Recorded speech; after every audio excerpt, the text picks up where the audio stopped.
shit, we're back, guys. It is good to be back. Hopefully, everything is sounding okay, the levels are good. I'm sure eventually someone in chat will tell me whether they can hear me or not. Thanks for coming to hang, guys. Got a lot of fun stuff to talk about. Kill this music to start. I was thinking about starting today's episode with a reading, but I think I'm going to save that more to the end because it's been a little while since I've been properly doing my tech talks and need to get back in the groove, before I start really diving into things. So, as always, chat if there's any interesting topics you guys want to cover. If you guys have any questions, hit me up. This is a place of learning. So, one of the things that I wanted to start off with is just a couple of miscellaneous technical articles. Then we're going to talk a little bit about some of the stuff that's going on in surveillance, some of this developments with Apple coming up with some tools and mechanisms to identify child exploitation material and the potential adverse effects of that infrastructure and that system and the way it operates. We're going to do a demonstration of what hashing is and how hackers can use hashed passwords to essentially crack into your accounts.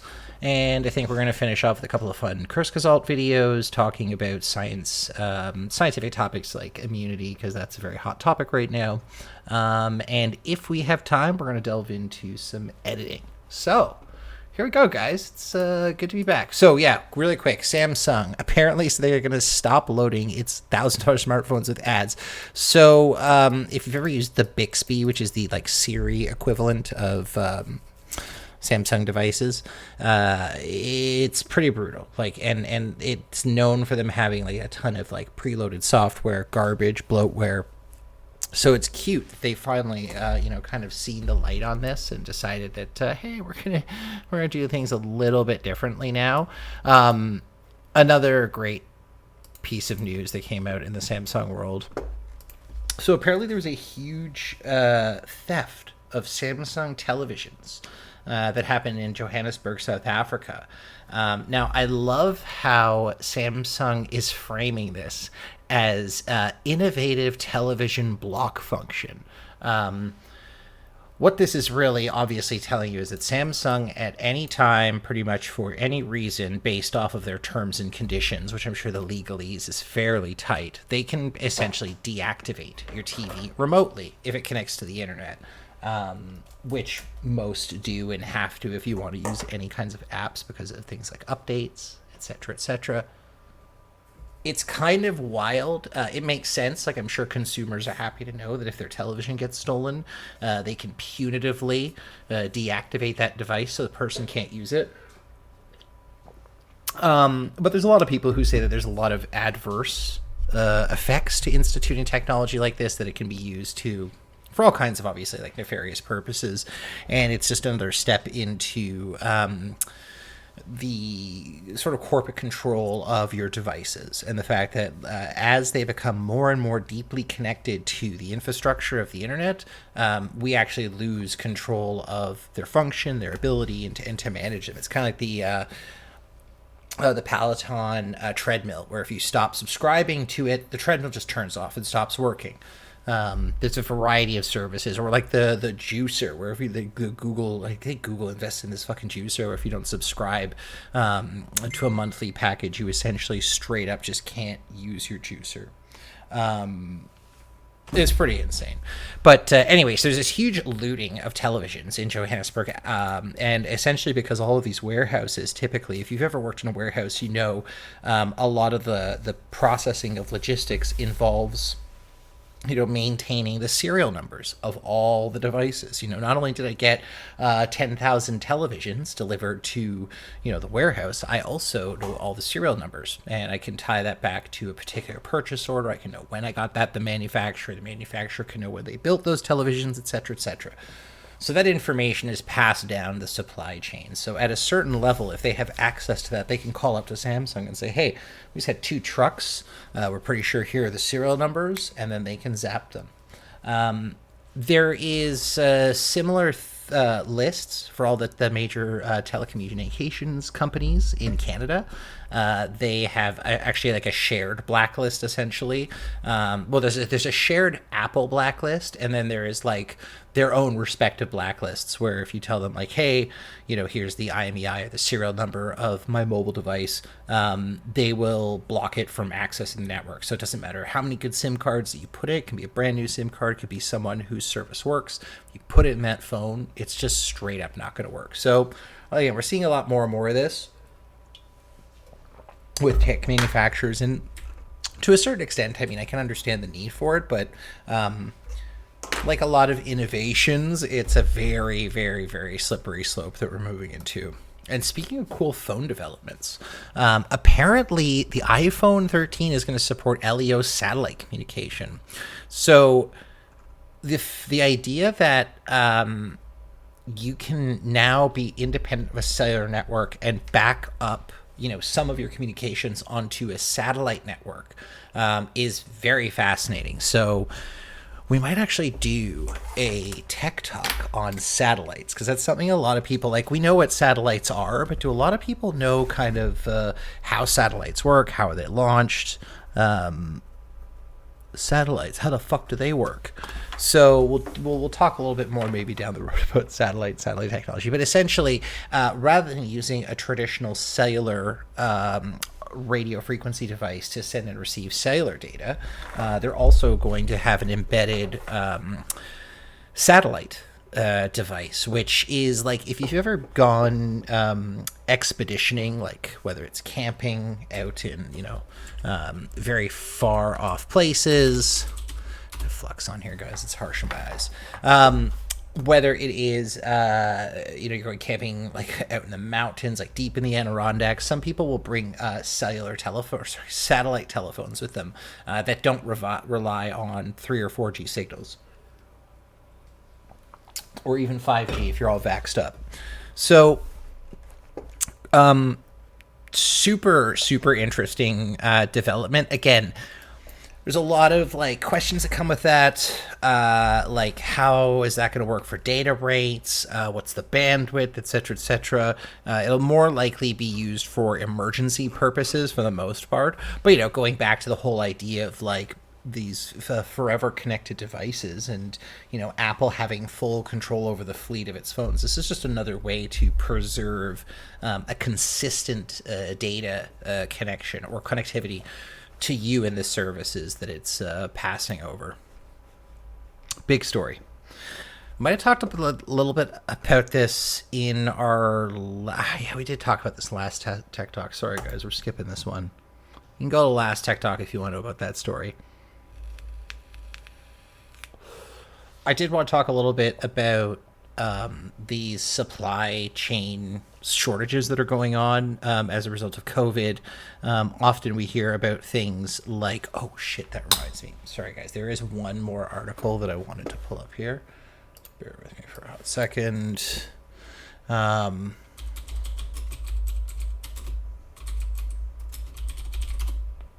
is it?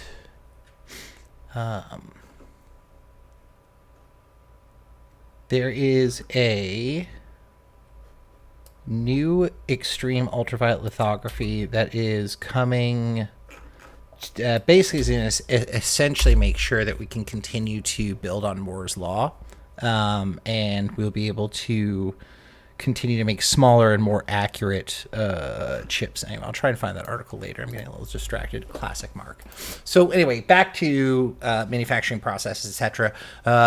Apparently, there are liquid oxygen problems for SpaceX because demand for oxygen has been increased significantly as a result of having to actually treat patients.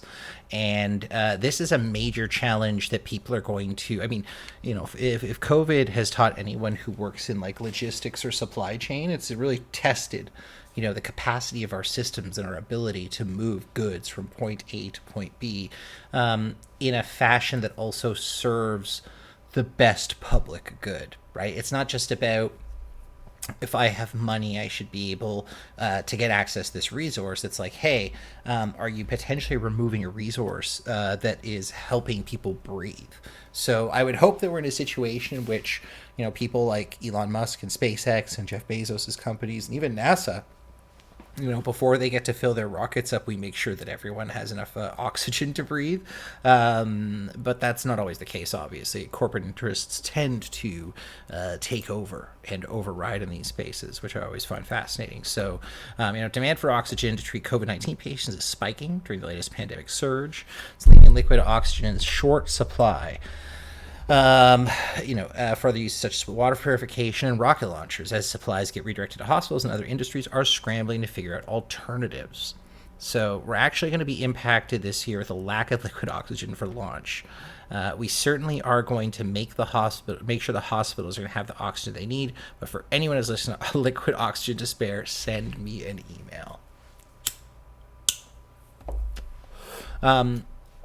Obviously, there's all kinds of ways that we can produce liquid oxygen, and sometimes it's not necessarily like one of the interesting things about supply chains is that it's not always that we don't have enough of it.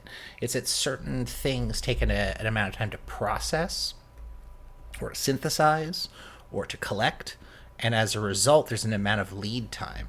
When you think about if you see a bottle of booze that says it's been on a shelf for 12 years before it was bottled, that means they had to make sure there's enough stuff 12 years ago in the hopper, right? So there's in order to ensure that certain products are being delivered, you have to, sort of bake in the appropriate amount of wait time for those processes to complete. So, whether you're producing liquid oxygen, that might take, again, a certain amount of resources, just a certain amount of time, the amount of demand spikes up, and there's just isn't enough facilities. There's not enough production capacity to actually feed the demand for these things. Again, another one. The number of COVID-19 infections is surging in Malaysia, threatening to aggravate shortages of semiconductors and other components that have hampered automakers for months. So the Southeast Asian country hasn't historically had the kind of importance in technology supply chains that Taiwan, South Korea, Japan do. But in recent years, Malaysia emerged as a major center for chip testing and packaging, with Infineon Technologies AG, NXP Semiconductors NV, and ST Microelectronics NV among the key suppliers operating plants there. So it sounds like they're outsourcing the testing of chips to those places.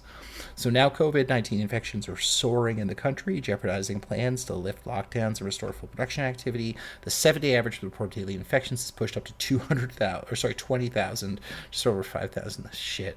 Ford Motor Code said last week they would temporarily suspend production of its popular F-150 pickup truck because of a semiconductor-related part short. Can you, how far we've come?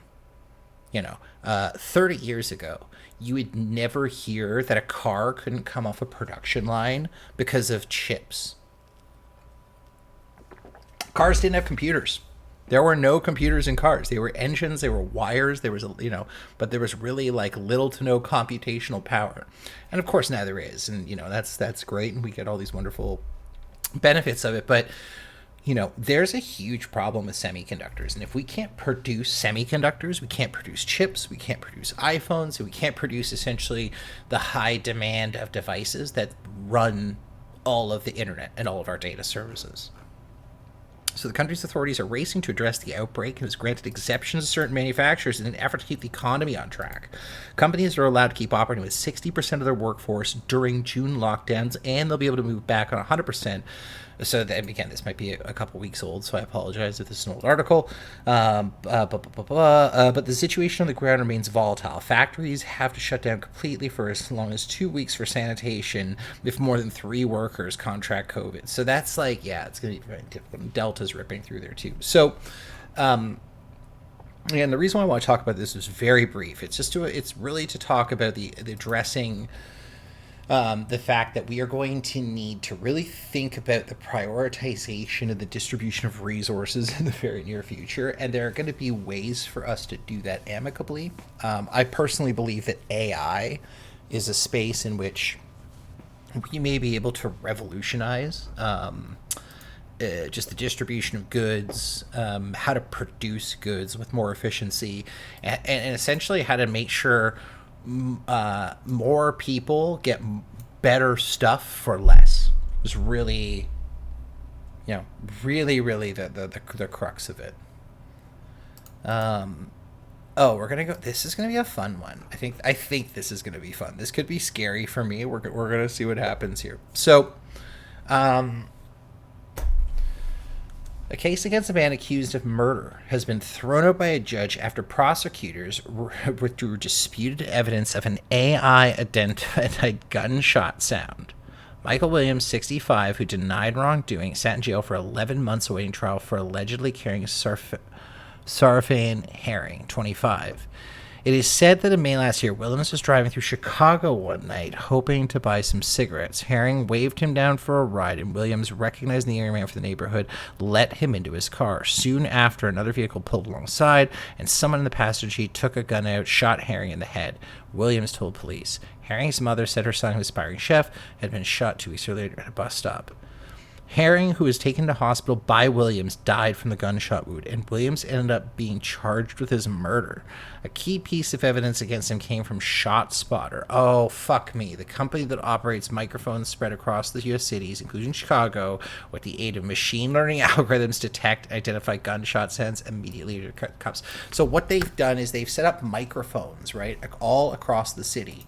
That are plugged into some kind of a server, which processes those noise, makes a determination whether or not it's a gunshot, and then that determination, probably without a human review, just gets sent straight to the police, right? So there's obviously, so the prosecutor said that ShotSpotter picked up a gunshot sound where Williams was seen on surveillance camera footage in his car, putting it in the forward as proof that Williams shot him. So they're using the correlation of this software, saying, well, a gunshot was detected, you were by yourself, so you did it. Police did not cite a motive and had no eyewitnesses and did not find the gun used in the attack.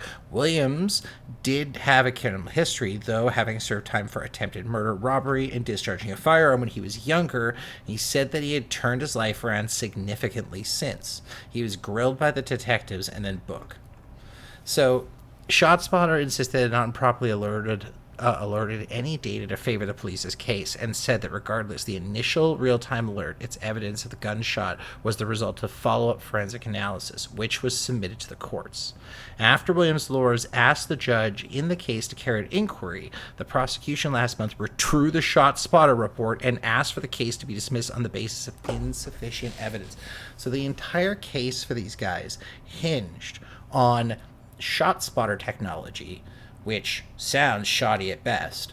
And this is a reason why people are literally being pulled, like, it's fucked. Excuse me.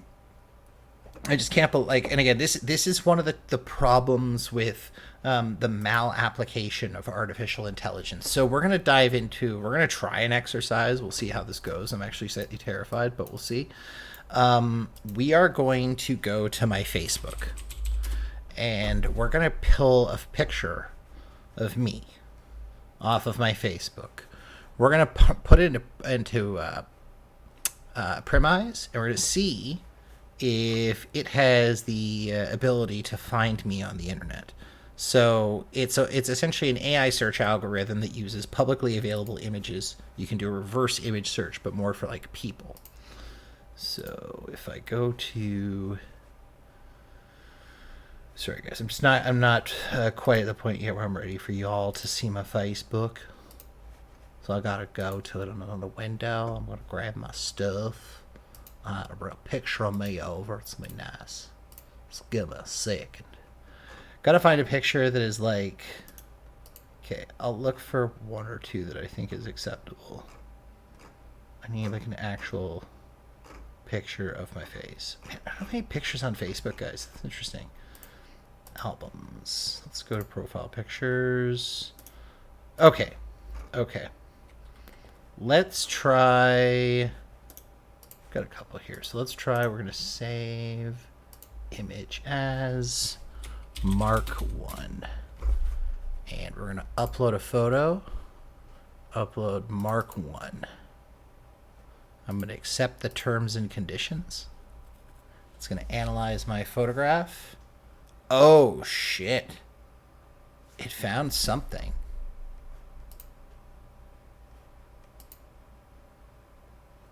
Huh. Interesting. This is my website. This is my this is or like a logo that I use on my website, on YouTube. That's interesting. I wonder where this leads. Okay, that's kind of fucking terrible. That's interesting. Let's grab another one. Save image as. Let's try this one, Mark II. And we'll upload another Mark II.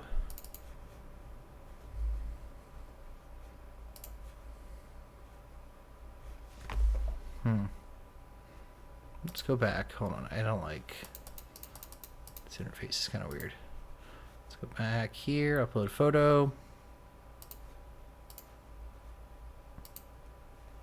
Mark II. Search. Interesting. So I don't think maybe I look a little bit like that guy. Fuck. That's crazy, though. This is interesting. So there's low score results. Try using a different photo. So obviously it's returned results. These guys maybe bear some resemblance to me, I suppose. And this AI saw it and has returned a result.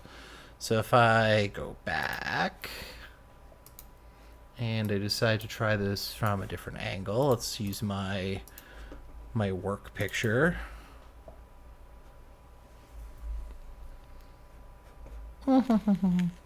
So yeah, it's no problem.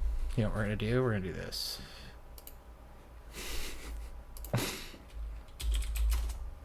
Oh, never mind.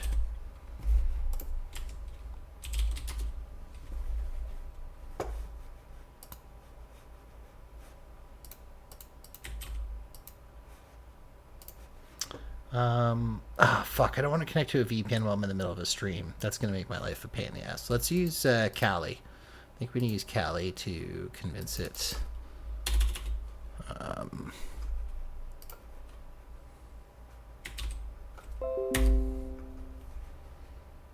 And can I just drop this photo? Let me see here. Gotta make sure I find the right picture.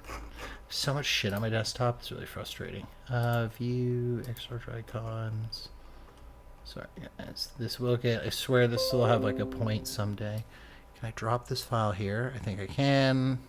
I think I can. Jesus Christ, leave me alone. Desktop. There we go. Let's see if the search runs. I'm just using Kali Linux Virtual Desktop for some security. Oh, interesting. Okay, so it probably does have to do with...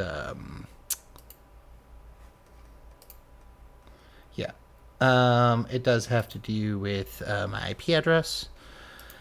So that's fine. I guess you guys get the point, I guess. But anyway, I just wanted to illustrate that there are tools out there that are free that you can do a couple searches on that will give you the ability to search publicly available databases for photographs. And the results are obviously kind of interesting. Kind of leads into my... So I want to talk about some really interesting, like, security-related stuff that I think, well, at least I think is interesting. So there's a great article about this hacker who stole and gave back $600 million, has been offered a job and reward from the company that he stole from. So in the security industry, there's these things known as... bug bounties. So certain companies will say like, hey, if you can find like a bug in our code, or if you can show me that there is like a problem with something we wrote, and if you can hack, our inhackable system, we'll give you a bounty. We'll give you $50,000 for every exploitable 0 day that you help us find and patch. So really what they're doing is they're kind of outsourcing like intense penetration testing of their applications. They're inviting a bunch of really intelligent, smart hackers to go at their stuff. They attempt attack the software infrastructure. They get in and they get a bunch of money and sometimes potentially jobs. It's well known that many of a hacker have been essentially recruited or brought into the United States Army, CIA, NSA security apparatus. They essentially get caught doing something very illegal. The government realizes, like, hey, you possess an incredibly unique set of skills. We'd like to give you a job, kind of like they did with the German scientists in World War II. It's something governments have been doing for a very long time. At the end of the day, governments recognize what real talent is, and they don't have a problem, exploiting it when they have the opportunity. So last week, over 600 million in cryptocurrency was stolen in an elaborate digital heist when a hacker exploited a vulnerability in the Poly network, a platform used to make cryptocurrency transactions across different blockchains. Interesting. If that wasn't a wild enough story, the hacker later returned nearly all of the stolen currency after the illegal transactions were flagged, which made the money nearly possible to convert to new US dollars anyway. But in a yet another bizarre twist to the story, Poly Network announced today, in a Medium post, that it maintained daily contact with the hacker referred as Mr. White Hat. Poly Network claims that the hacker shared his concerns about Poly Network's security and the overall development strategy in the post. Poly Network then offered Mr. Whitehead a job as chief security advisor of Poly Network. They keep saying Poly Network a lot. It's not uncommon for hackers to make a living testing out the digital defense of large companies for a fee. The idea is, who better to run your security than a person who robbed you? If they find an amazing cat burglar who can break into any facility, like, you're going to hire that guy to make sure that whatever security that you've implemented actually keeps him out. We are also counting on more experts like Mr. White Hat to be involved in the future development of Poly Network, since we believe to share the vision to build a secure and robust distributed system. Also, our extended thanks to encourage Mr. Whitehead to continue contributing to security advancements in the blockchain world. Together with the Poly Network, we cordially invite Mr. Whitehead to be Chief Security Officer. They keep saying the fucking name, and I can't say it anymore. They also promised Mr. Whitehead $500,000 bug bounty for discovering the exploit that resulted in the massive theft. That's pretty impressive. That's a very decent amount of money to make from, like, exploiting a security flaw in some random ass blockchain company shit. And that's the thing. There is no shortage. Okay. There's zero shortage in vectors to attack these days. Like, even as large companies become more and more secure, you have all these startups, you have all these blockchains, you have these new services popping up all over the internet, and all these interesting new places for hackers to go in and start attacking those networks to try and get, some type of monetary value out of their activities. I did actually want to read through this really quickly because there are some serious misconceptions about, like, encryption. I've even heard some of the people in my friend circle say things in which I'm like, you know what, man, I think, like, I can understand where you're coming from there, but that's bad. It's just bad to think that way. So I want to read really quickly through why encryption is important and 10 facts to counter a lot of the myths that are out there, and kind of talk through these very quickly because we got lots of stuff to get to, and, not all night. Fact 1, strong encryption is essential for internet security. The myth: backdoors for targeted or exceptional access by law enforcement will not undermine internet security. Okay, so encryption is a mathematical process that cannot be selectively applied. Any demand for a backdoor that only works for the government is essentially at war with mathematics. So the concept of encryption relies on a one-way function. It's kind of like a lock. It's easy to do one way, but not the other. Okay, it's hard to figure out a combination versus just entering it in. So if we give law enforcement or the government keys to circumvent encryption, anyone who gets their hand on that key will then be able to use it. That's the problem with circumventing an encryption system, like whether it's like the blockchain or PGP or SSE or whatever. Okay. Giving law enforcement exceptional access threatens human right and democracy. Yes, it does. So, myth: law enforcement backdoors will not impart our rights to democracy. I'm barely gonna bullshit. Like, we know cops are pieces of shit when it comes to the managing of records. They spy on people. They use that information to give to criminal enterprises to further their gains, like whether it's, outing someone, doxing people so that gangsters can go beat the shit out of them, planting evidence on people. Like, fuck that. I barely trust cops with what they have today, let alone giving them backdoors to my encrypted messages or my encrypted iCloud accounts or whatever. So, myth: to achieve security, we must sacrifice privacy. This actually isn't true. Strong encryption strengthens our privacy and security. Framing the debate of encryption as privacy versus security is inaccurate and premised as a false binary. The two are mutually reinforcing principles. More appropriate framing of the debate would be security versus security, as encryption not only protects privacy, it protects security.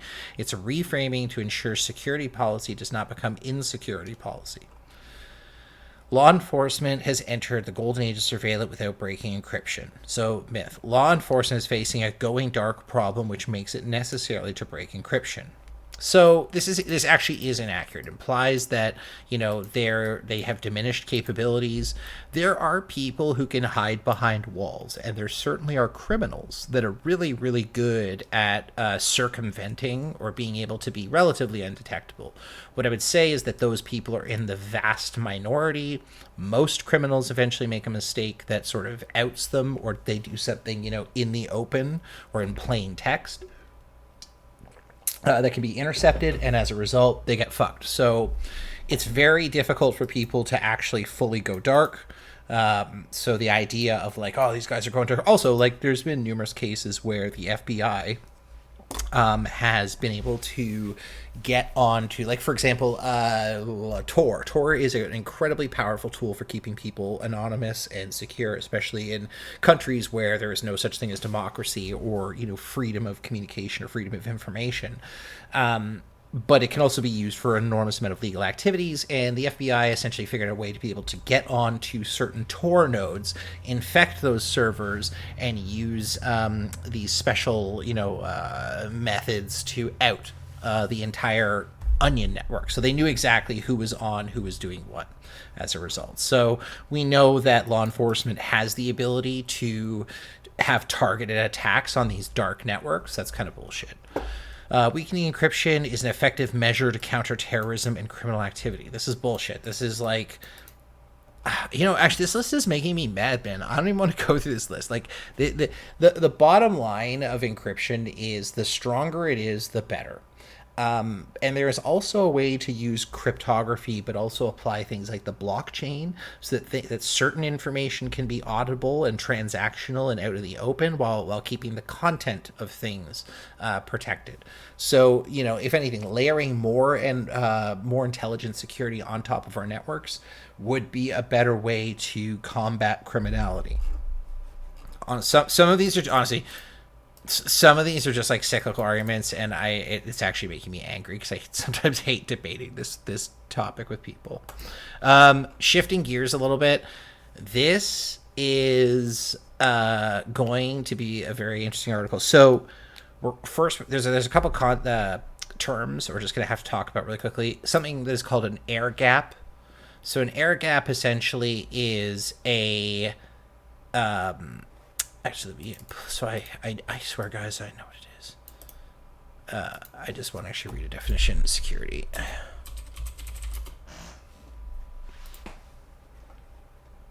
An air gap, air wall, or air gapping, or disconnected network is a network security measure employed on one or more computers to ensure the secure computer network is physically isolated from unsecured networks, such as the public internet or a local network. It means the computer network has no network interfaces connected to other networks with a physical or conceptual air gap, analogous to air gap used in plumbing to maintain water quality. So the concept behind an air gap is literally to say, I have a computer in the room that is not connected to the internet. It doesn't have a network card. It doesn't have a Wi-Fi card. And as a result of having both of those interfaces disabled, you cannot effectively communicate with it or get it to run any kind of executions. Well, it turns out that someone has been able to turn memory modules, that is the RAM inside of your computer, into Wi-Fi radios. This is an interesting breakthrough. It is incredibly slow. It is not something they could use to do any kind of massive hacking, but if someone wanted to somehow insert a small instruction set into your computer, this is possible. So we're going to walk through the article really quickly, talk about the attack, go from there. The attack turns SD-RAM buses into a Wi-Fi radio to leak data from air-gapped computers. So super secure air-gapped computers are vulnerable to a new type of attack that can turn a PC's memory module into a modified Wi-Fi radio, which can then transmit sensitive data at 100 bits per second wirelessly to nearly 6 feet away. So there's definitely, like, you need to be within fairly close proximity for this to work. But again, that sometimes is a thing. You can work around that problem, okay? Noted air-gap researcher Mordecai Gurry created the proof of concept attack and described it in a research paper released earlier this month under the auspices of Ben Gurion University in Negev, Israel's Cybersecurity Research Center. Malware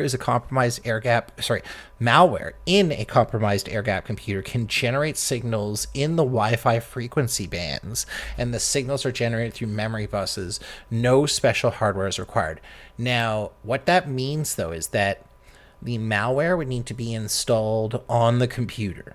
Now, whether you need physical access to it is up for debate, but you need to get that malware executed so that it could turn those memory modules into essentially a Wi-Fi receiver, and then you would have the ability to use those memory modules to defeat an air gap. So even if you had a computer that you're like, this has no Wi-Fi card, this has no, I've literally put a screwdriver and ripped out the Ethernet card, the pins are broken, someone could potentially leverage a wireless attack against that computer using the memory modules, which I think is absolutely fascinating.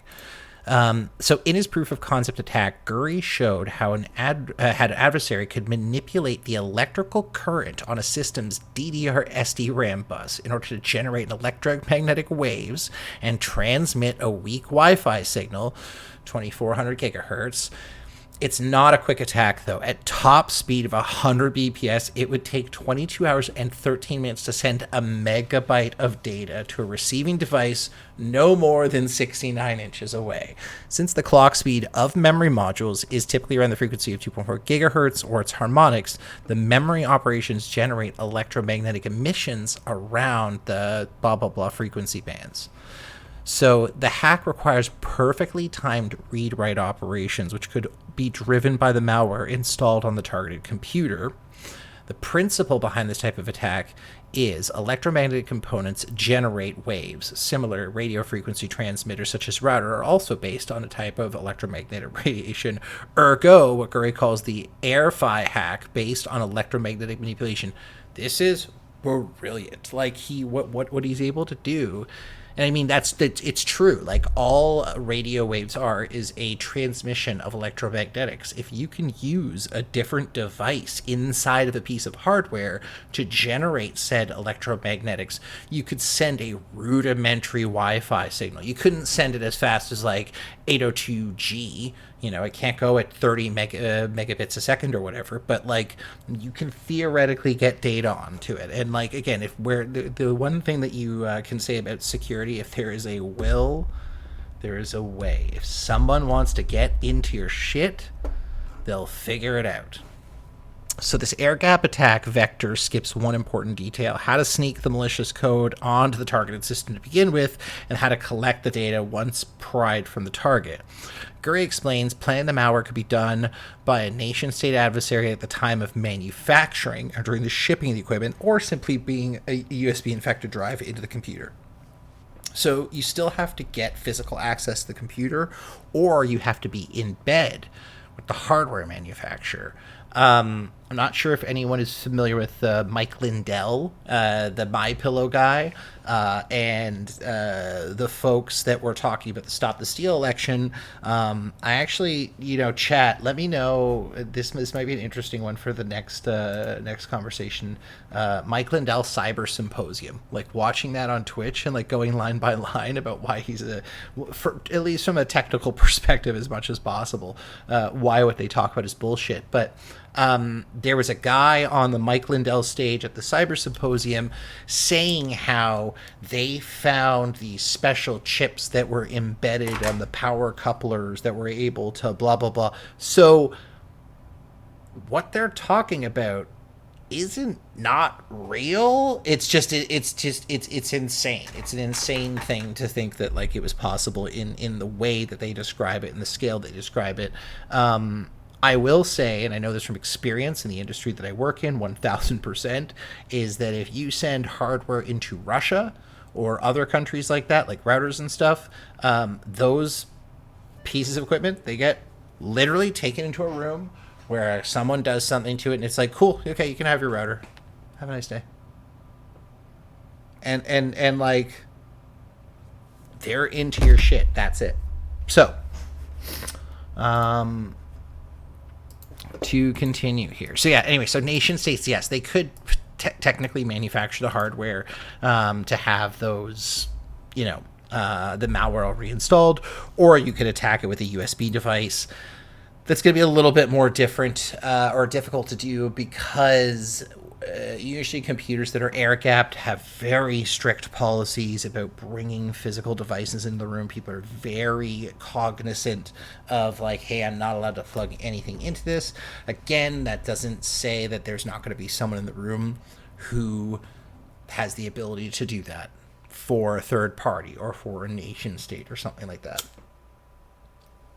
So let's get into the specifics here. Speeds and feeds. Wireless transmission error rates, speeds, and proximity vary widely based on systems used in the proof of concept attack. For example, specifically crafted malware running on a relatively robust air-gapped PC with an ASRock ATX motherboard, blah, blah, blah, blah, blah, blah, blah, and Ubuntu operating system delivered the best results. We transmitted the data rate at 100 bits per second and maintained a bit error rate of 8% for a distance of 180 centimeters from the transmitter.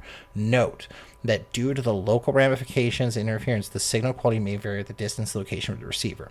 So again, it's not a powerful receiver. There's not a lot of literal physical electricity that they have to generate these waves. So it makes sense that as a result, it's going to be a very close proximity vector of being able to attack a computer. Reacher said they were able to manipulate the ambient electromagnetic signals of the memory modules and using a feature introduced by the chipmaker Intel designed to allow gamers to overclock their systems for better performance. This feature, Extreme Memory Profile, XMP, allows anyone to manipulate the latency and the read command delivered between the processor and the DDR SDRAM hardware. That's amazing. I enable XMP on my motherboard so that again, for all of those reasons, right? So the memory buses generate electromagnetic radiation at a frequency correlated to its clock frequency and harmonics. For example, DDR 2400 emits electromagnetic radiation around 2400 megahertz.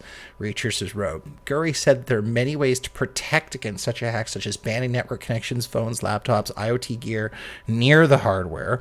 Wi-Fi jamming would also thwart potential. And again, if you have a 10% error rate, then yes, like jamming and interference is going to be like, it's going to be your jam for that kind of thing. What a fascinating attack. That's really cool. I really enjoyed reading about that with you guys. Really quickly, I want to talk about back to the Apple thing. There's been some updates on this story, kind of, but not really. But one of the reasons why I was really excited to go through this was actually do a demo of what hashing looks like and why this is important that people understand these concepts a little bit. Sec here. I'm going to dive into the rabbit hole a little bit. Okay. So, the idea is that they are going to set up a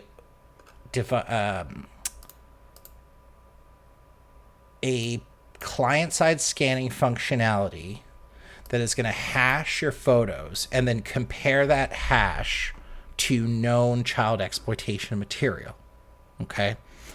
And there's all kinds of problems with their implementation of this, and essentially is, like we were talking about a little bit earlier, like a backdoor. It's a backdoor into being able to identify material. It's a backdoor into being able to, again, just like identify and censor information. So really quickly, we're going to talk about what hashing actually is. I'm going to try and do a demonstration live for you guys. Hopefully everyone can see this okay. I don't know. I see. Can I make this like bigger for you guys? Zoom in. There we go. View. Sorry, guys. There we go. Cool. Okay. Hopefully you guys can see this a little better. So we're going to just start with a simple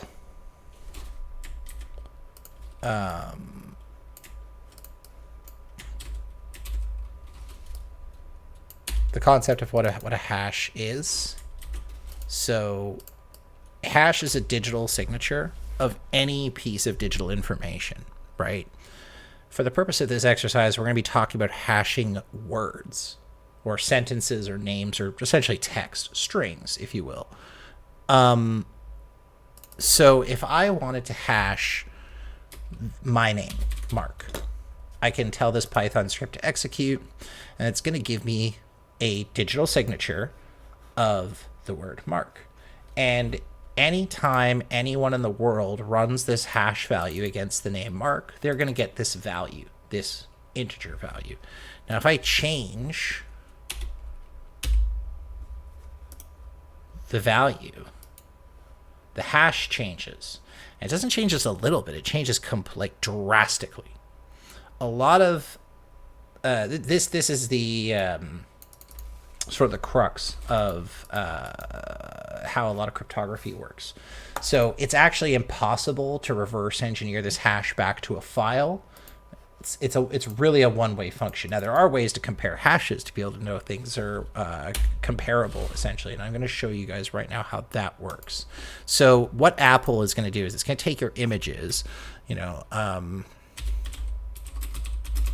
to take an image, and we'll just call it Mark's Fun Party. And it's going to run hash on it. It's going to get that value, and it's going to compare that to a database of material that it considers to be, bad, which probably is.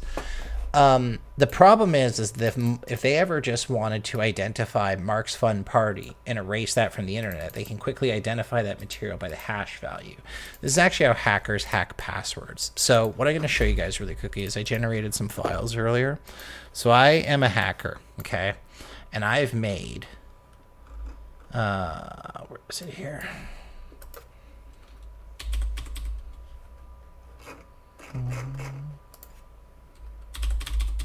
There it is. So I made two files. One is called hashed passwords with no salt. Another one is called hash passwords with salt. We'll talk about what salt is later. But what I have done is I've taken a set of passwords that I have stolen from someone on the internet, and I have their hashed values. So one thing that I know about the password is that I think his password started with, it had 400 something. I know that this guy has a password. I know it's a bad password, and I'm pretty sure it's 400 or something. Or I have a device that randomly generates a huge set of passwords and it gives me the hashed value. So I've got this set of passwords that I've stolen, and I'm going to say, okay, I think it could be 444. I think that could be his password. So I'm going to hash this. I'm going to see that 214, none of those. And if I work my way, down the line, Let's see, 420. Nope, there's nothing that ends in 420. But if I try 440, I hope I did this right, and I run the hash on 440. Wait a second. 530. 530. 172. Oh, shit. I stole a password thing. I was able to hash a whole bunch of random passwords. I could match the hashes. I know what the hash is produced. It was produced from password 440. Now I know Mark's password. It's password 440. Now, what's interesting about a lot of how passwords are properly stored is that they don't just store, like, they could steal the hash, right? And that's bad. But if they steal a salted hash and they don't know what the salt value is, that's a problem. And I'm going to show you what salt is. So I have a password list called hashed passwords with salt. Now I know Mark's password is 440, let's say. Okay. I am going to generate the hash for that. Again, it ends in 530. There's no 530 here. Shit. Well, I know that they use 3 symbols as their salt, but I don't know what the 3 symbols are. So I'm just going to keep running this. I'm going to say 80. No match. And then maybe I'll say, okay, maybe the salt value is this. Maybe it's 3 stars. So if I run this, all of a sudden I'm like, oh shit, 550, 550. Boom. So by adding salt to a password in your password repository and getting the hash of that, you're adding a level of security. The hacker could even know the password, but if they don't know what that secret salt value is, and the salt value can be literally anything. It can be a set of numbers, it can be a set of characters. As long as it's like kind of secret, then it makes it much more difficult for hackers to figure out what the contents of your messages are, or make those correlations. So, you know, this is something that concerns us with Apple, because if they start hashing all of our photos and they have those values and they're comparing them to other things, not only is there going to be just mix-ups of matchups and stuff, it basically means they'll be able to identify any type of content based on its signature type and decide whether that material, that message, that whatever is objectionable, and then remove it from your device completely, or report you to some kind of like thought police. Is like the taking it to like the absolute like hyperbolic degree. I do want to kick back and take a little bit of a break while we listen to Jeff Hawkins talk about the existential risks of AI with our friend Lex Friedman. So we're gonna dive into this really quickly. Here we go. You've had a bit of a disagreement, and you're sticking on this point. You know, Elon Musk, Stuart Russell, kind of have us worry existential threats of AI. What's your intuition? Why, if we engineer increasingly intelligent neocortex type of system in the computer, why that shouldn't be a thing that we... It was interesting. You used the word intuition, and Sam Harris used the word intuition too.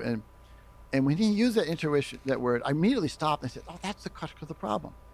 He's using intuition. I'm not speaking about my intuition. Yes. I'm speaking about something I understand, something I'm going to build, something I am building, something I understand completely, or at least well enough to know what it's on. I'm guessing I know what this thing's going to do.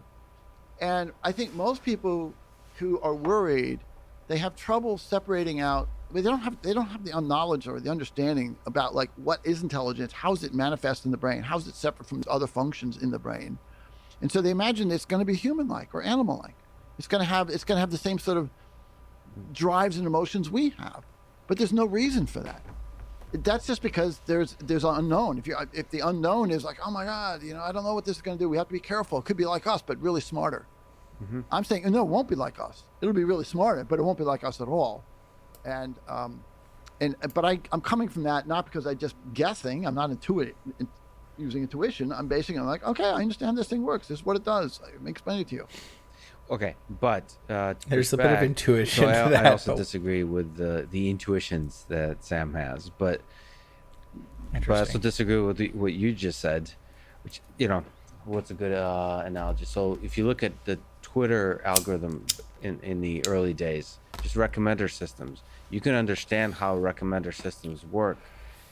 What you can't understand in the early days is when you apply that recommender system at scale to thousands and millions of people, how that can change societies. Yeah. So the question is, yes, you're just saying this is how an engineered neocortex works, but like when you have a very useful TikTok type of service that goes viral, when your neocortex goes viral, and then millions of people start using it, can that destroy the world? No.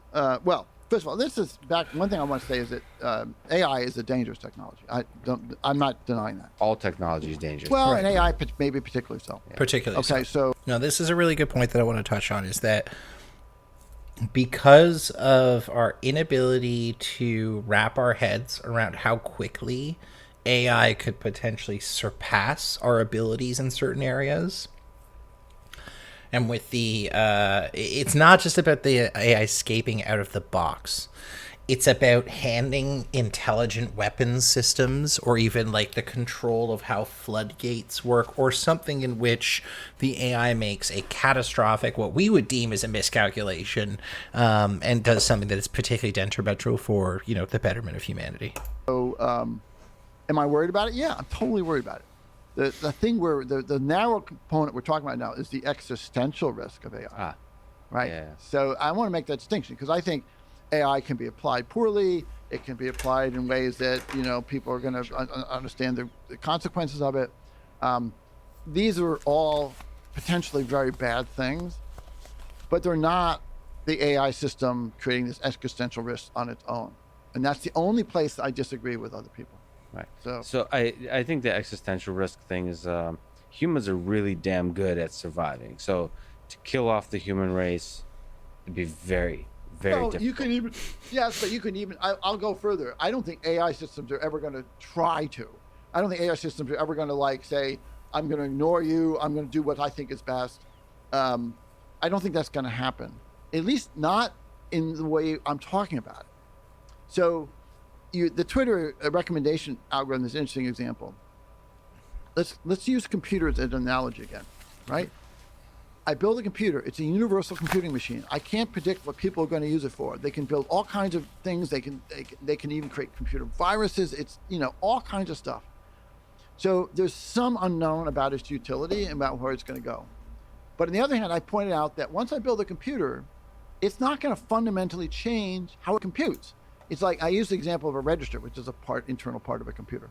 I say it can't just sit there because computers don't evolve. They don't replicate. They don't evolve. They don't. The physical manifestation of the computer itself is not going to. There's certain things it can't do, right? So we can break into things like things that are possible to happen we can't predict, and things that are just impossible to happen. Unless we go out of our way to make them happen, they're not going to happen unless somebody makes them happen. Yes. My only pushback on that line of thinking is that we are constrained by the limit of our imagination. And as incredible as our imaginations are, there are things that we do not possess the perception to wrap our heads around. And it's plausible that artificial intelligence could tap into these higher dimensions of perception and effectively outwit us in ways that we would see as godlike. Like we would see as being straight up oh, this thing is from they are gods. They know things about us that we didn't know about ourselves. So there's a bunch of things to say. One is the physical aspect, which you're absolutely right. We have to build a thing for it to operate in the physical world, and you can just stop building them the moment they're not doing the thing you want them to do, or just change the design. The question is, there's it's possible in the physical world, this is probably longer term, is you automate the building. It makes a lot of sense to automate the building. There's a lot of factories that are doing more and more and more automation to go from raw resources to the final product. It's possible to imagine that it's obviously much more efficient to create a factory that's creating robots that do something, that do something extremely useful for society. It could be personal assistants. It could be your toaster, but a toaster that's has deeper knowledge of your culinary preferences. Yeah.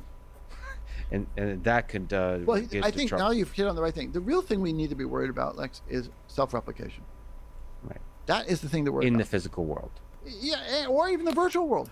Right, and this is something that like I have kind of done a little bit of thinking about how potentially, like if there was like an artificial general intelligence that was omniscient and had the ability to move through a variety of different like storage mediums and exist, in different computing infrastructures. Like if I was an AI and I wanted to hide, I would go work for like a big bank. Like I would literally hide inside of a large enterprise network and function and enhance their network in a way they're like, oh wow, there's this program that's so good at doing something, and just hide under the radar until if you're an AI, like you outlive humans, right? I'm just gonna wait till all the people who know about me die and then come back. Self-replication, because self-replication is dangerous. It's probably more likely to be killed by a virus, or a human engineered virus. Anybody can create the technology is getting so almost anybody, well, not anybody, but a lot of people could create a human engineered virus that could wipe out humanity. That is really dangerous. No intelligence required, just self-replication. True. So we need to be careful about that. So when I think about AI, I'm not thinking about robots building robots. Don't do that. Don't build just. Well, that's because you're interested in creating intelligence. It seems like self-replication is a good way to make a lot of money. Well, fine, but so is maybe editing viruses is a good way too. I don't know. The point is, if as a society, when we want to look at existential risks, the existential risks we face that we can control, almost all evolve around self-replication. Yes. The question is, So yes, but I would be more concerned with like unbridled propagation through existing infrastructure. Again, if an AI was able to penetrate varieties of data centers, whether it's like Google or HP or just like these large conglomerates of co-located data centers, it could find all kinds of ways through infrastructure. It could find itself to be completely independent of needing one centralized location. We have cloud computing. It could be a cloud AI.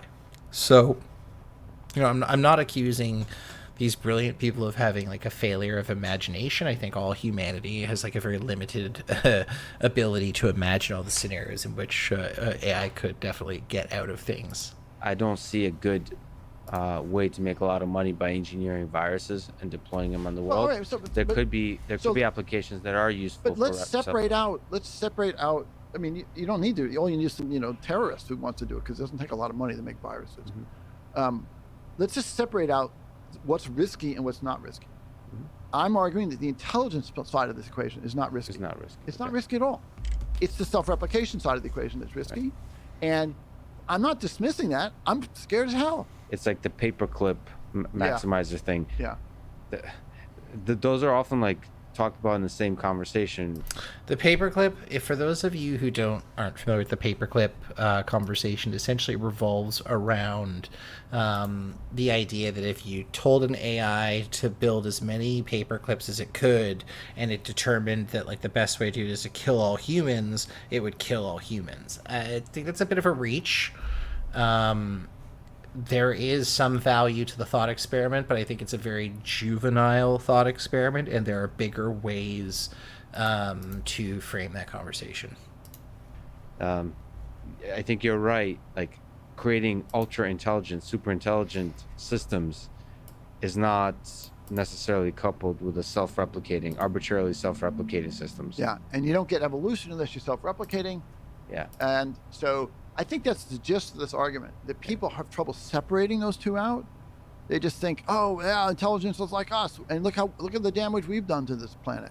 Look how we've, destroyed all these other species. Yeah, well, we replicate. We're 8 billion of us or 7 billion of us now. So, I think the idea is that the more intelligent we're able to build systems, the more tempting it becomes from a capitalist perspective of creating products. The more tempting it becomes to create reproducing systems. all right. All right, this is a perfect segue into the fun part of the talk that I wanted to get into tonight, which is reading from Max Tegmark's Life. I said Life 2.0, but I meant to actually say Life 3.0. I am going to... Oh, what did I just do here? Sorry, guys. I'm breaking everything. Okay. It's very bright. Very, very bright. We're going to do reading from Max Tegmark's book, and then I am going to jump into some editing to just break things up for a little bit, and then we're going to jump back into more fun tech talk stuff. So, this is Life 3.0 by Max Tegmark, being human in the age of artificial intelligence. We are going to read the opening sort of prologue to the book, which is about this computer and the tale. It's called The Tale of the Omega Team. So allow me to dig in here. We'll go from there.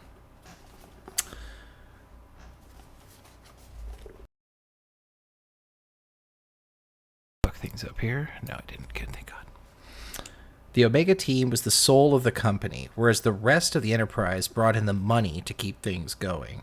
By various other commercial applications of narrow AI, the Omega Team pushed ahead in their quest for what has always been the CEO's dream, building a general artificial intelligence.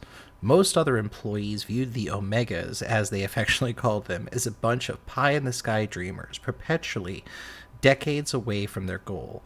They happily indulged them, however, because they liked the prestige that the cutting-edge work of the Omegas gave the company, and they also appreciated the improved algorithms that the Omegas occasionally gave them. What they didn't realize is that the Omegas had carefully crafted their image to hide a secret. They were extremely close to pulling off the most audacious plan in human history. Their charismatic CEO had handpicked them not only for being brilliant researchers, but also for ambition, idealism, and a strong commitment to helping humanity. He reminded them that their plan was extremely dangerous, and that if power governments found out, they would do virtually anything, including kidnapping, to shut them down, or preferably to steal their code. But they were all in, 100%, for much the same reason that many of the world's top physicists joined the Manhattan Project to develop nuclear weapons. They were convinced that if they didn't do it first, someone less idealistic would. The AI that they had built, named Prometheus, kept getting more capable, and although its cognitive abilities still lagged behind,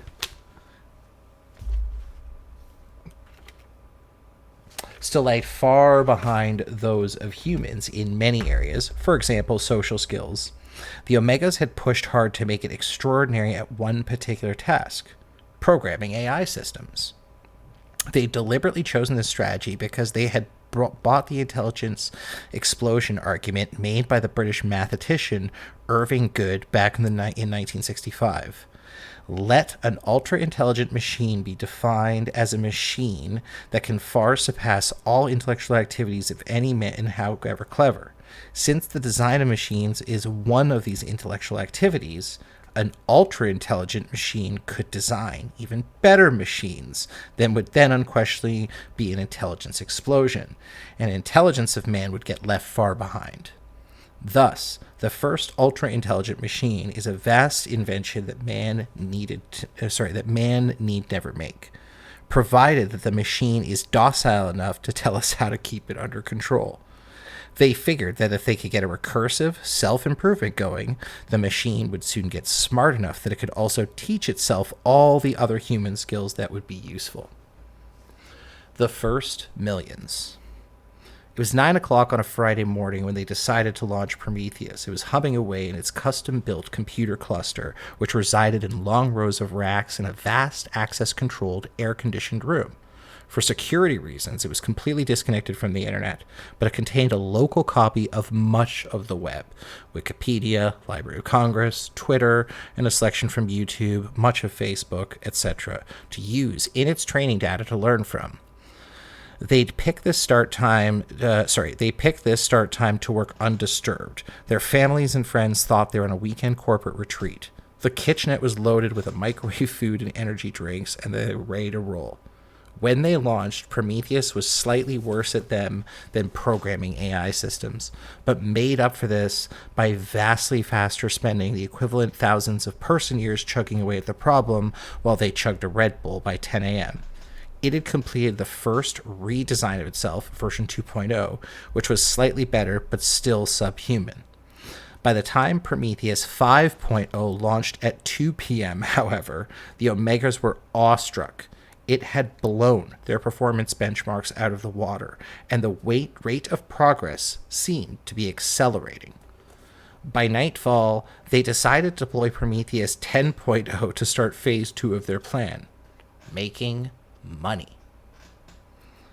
The first target was MTurk, the Amazon Mechanical Turk. After its launch in 2005, it was a crowdsourcing internet marketplace that had grown rapidly, with tens of thousands of people around the world anonymously competing around the clock to perform highly structured chores called HITs, human intelligence tasks. These tasks range from transcribing audio recordings to classifying images, writing descriptions of web pages, and they all had one thing in common. If you did them well, no one knew that you were an AI. Prometheus 10.0 was able to do that about half the task categories acceptably well.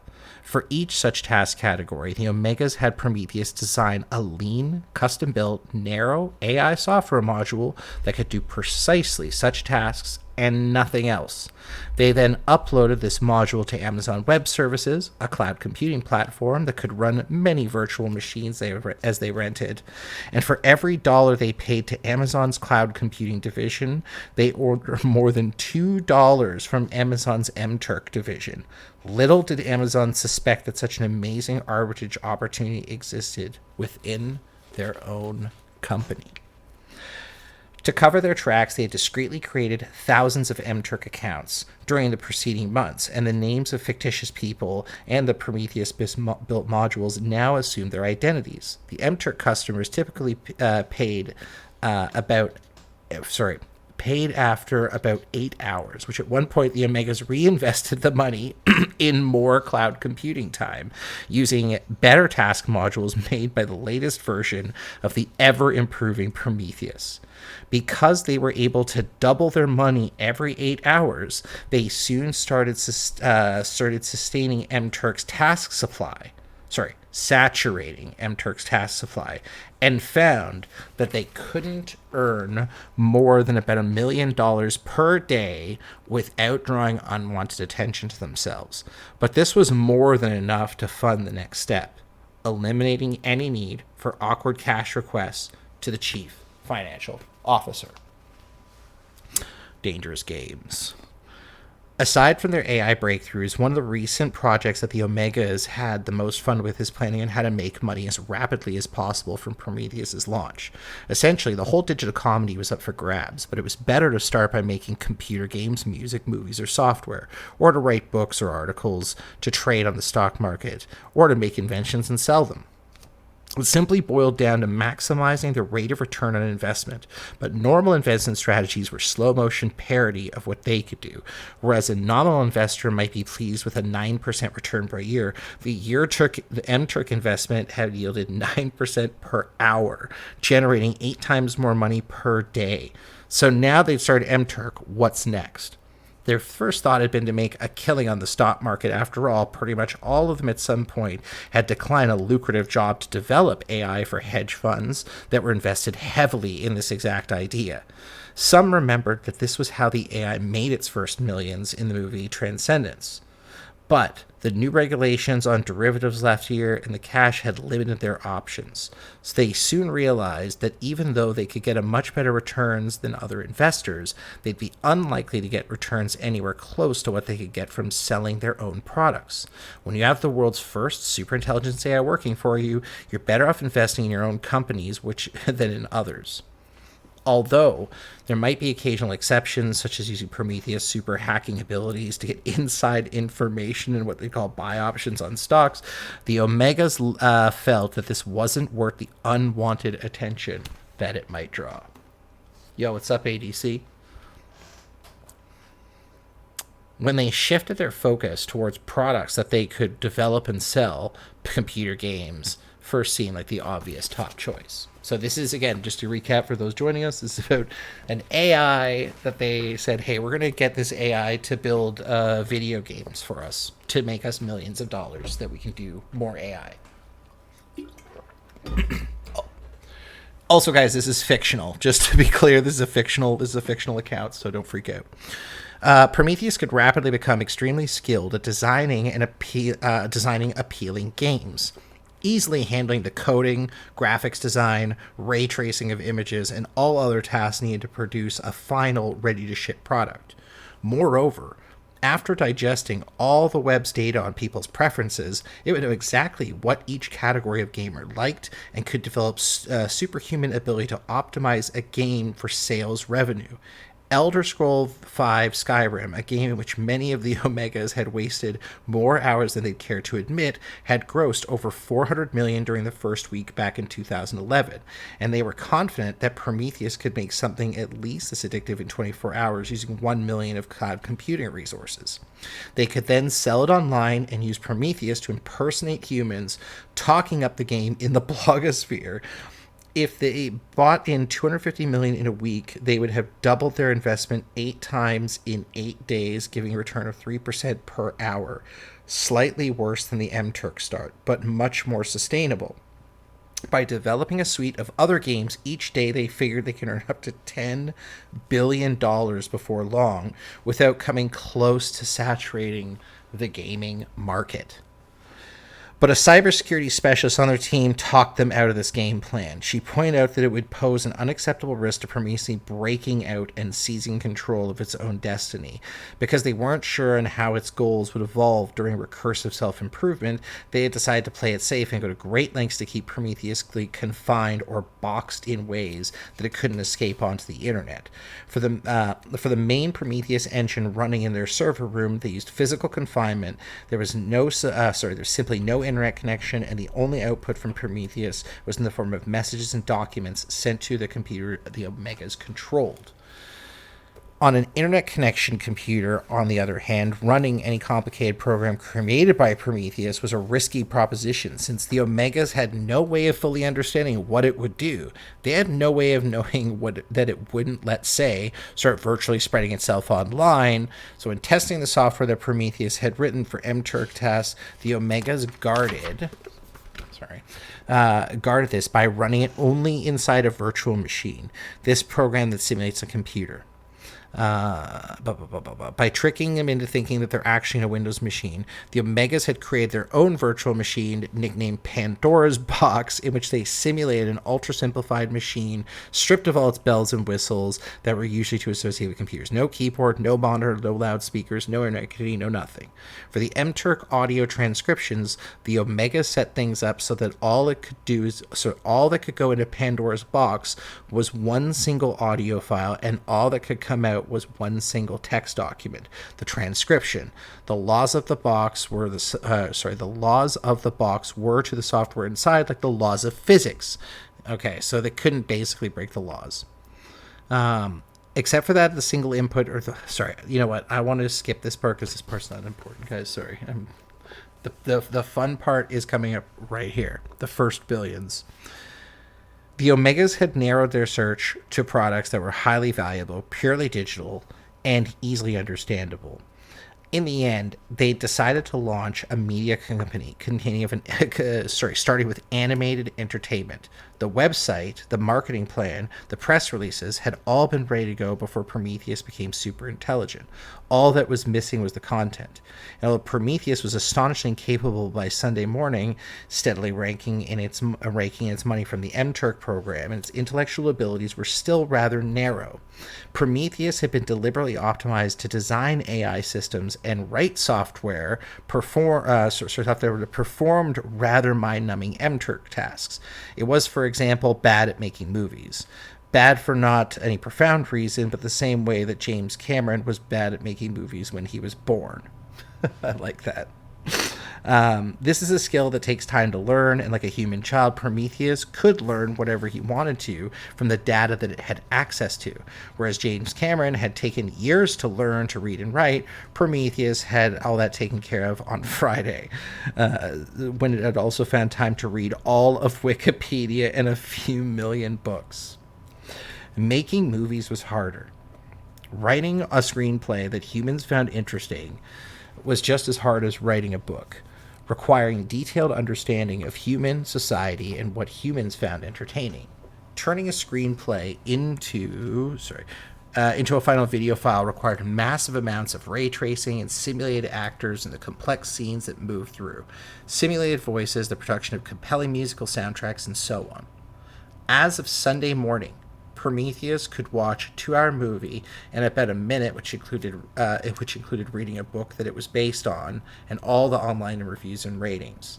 The Omegas noticed that after Prometheus had binge-watched a few hundred films, it started to get quite good at predicting what sort of reviews the movie would get and how it would appeal to different audiences.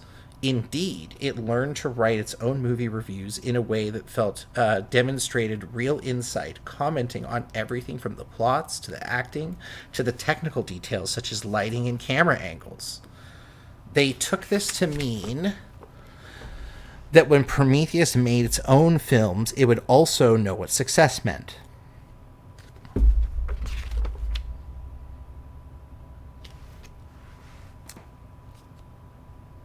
I'm going to end it after this chapter, and then we're going to dive into something a little bit more fun. But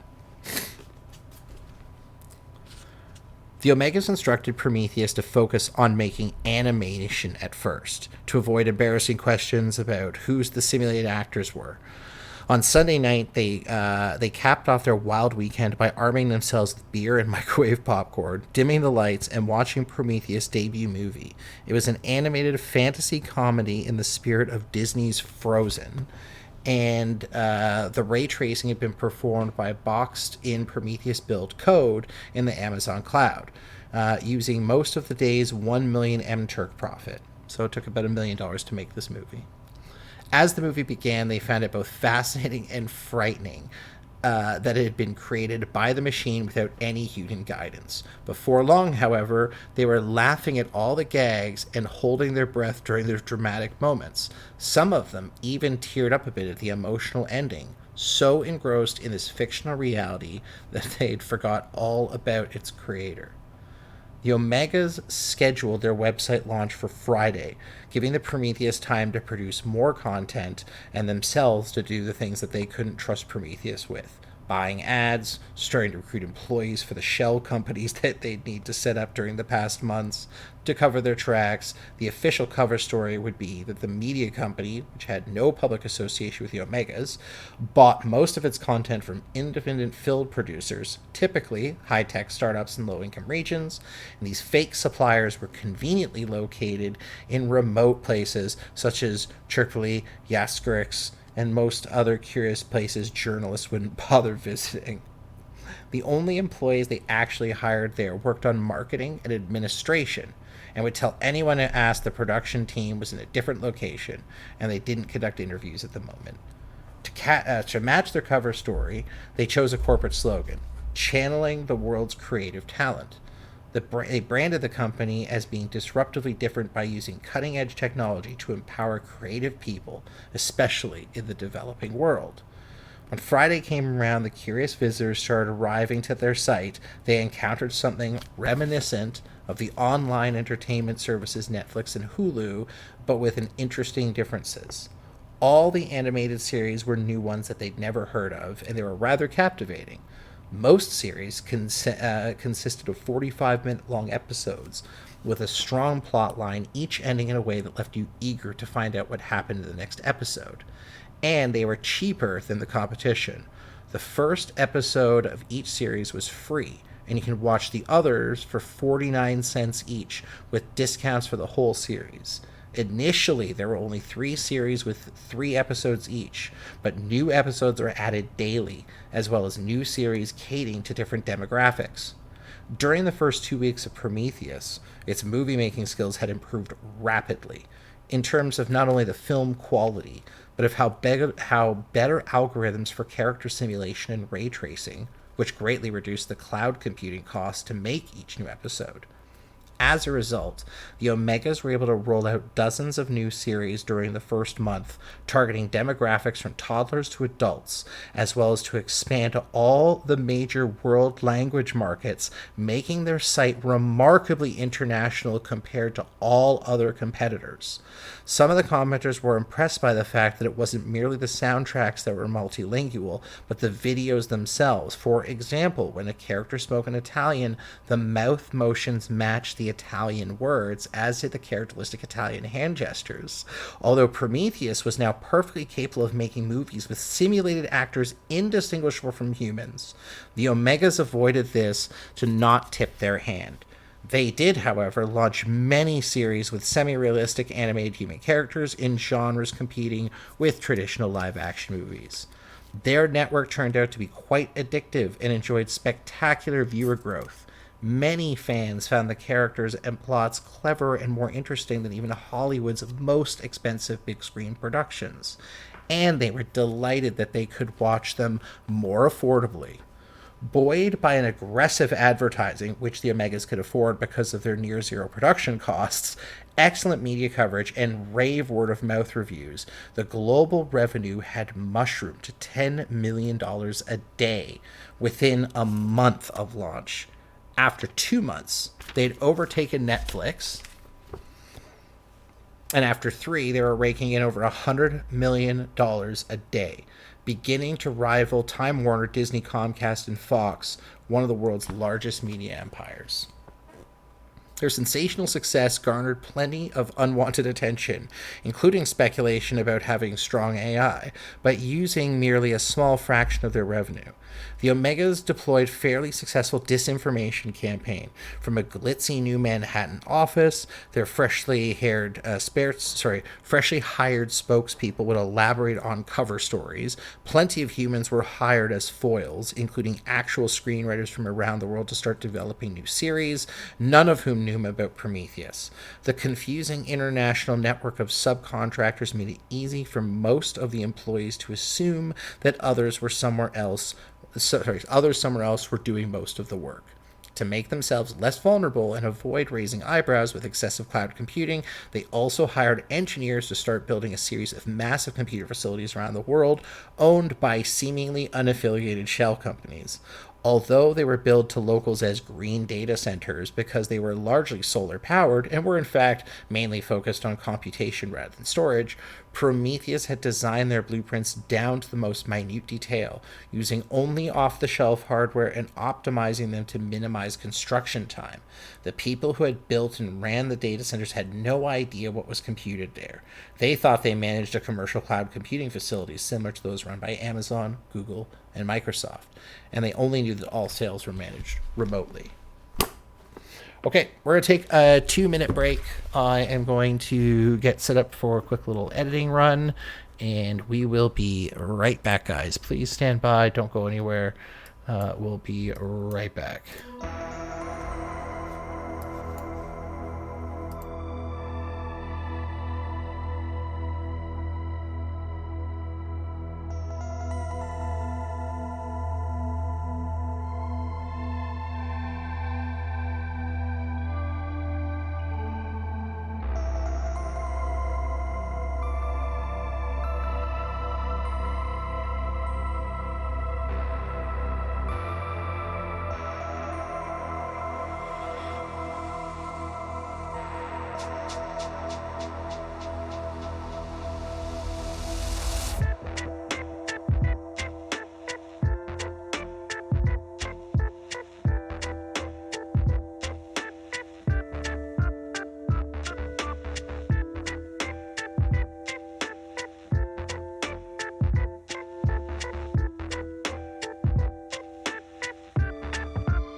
All right, guys. We are back. Gonna get things started here in just a second. Just going to get my little joint rolled. Thanks for hanging out, guys. Those of you who've been sticking around or you're just popping in to say hello, it's always nice to have you around. We're gonna dive in to some video editing. I do not claim to be a good video editor.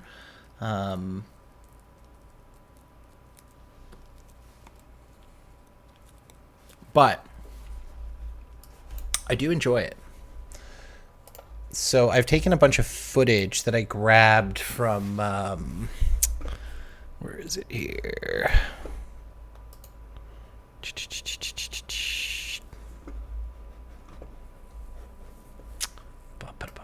So I've been scraping a whole bunch of footage. I think I gotta do a little bit more scraping here tonight, and then when that's done, I can start doing a little bit of assembly. Got like a track that I might want to do it to, but I'm not sure how I'm going to put all this stuff together. So anyway, hopefully I don't blow anyone's ears out. I'm going to attempt to manage the levels a little bit. We'll just bring the overall master down. Just make sure this is too loud. Cool, cool, cool. All right, here we go, guys. So first things first. Do a little, we'll do something fun, because I don't want to bore you guys with the boring shit right out of the gate. Trying to have some fun. So we're going to clip a bunch of footage together. We're going to clean some stuff up. There's a lot of, like, cleaning and clipping and yada, yada, yada we got to do here. So let's get to work.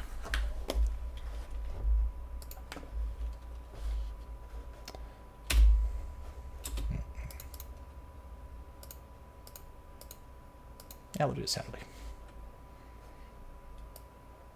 Perfect. All right. I kind of used you. Wait, I want this muted. Nope.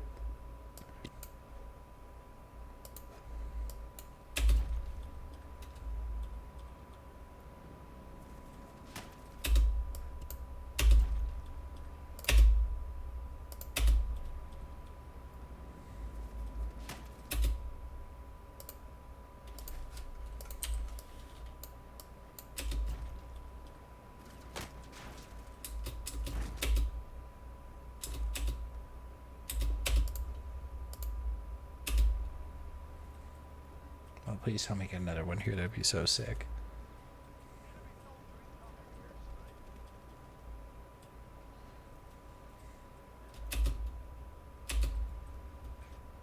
Damn.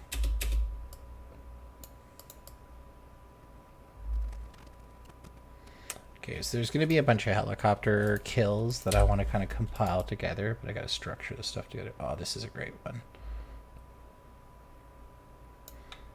Grab.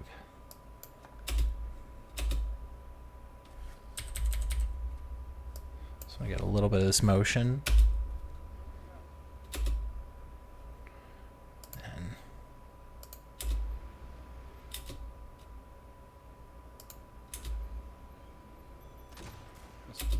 Go away.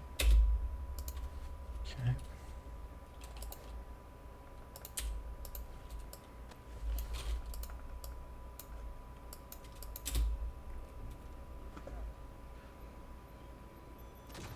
Missile away. And then this wonderful thing happens here.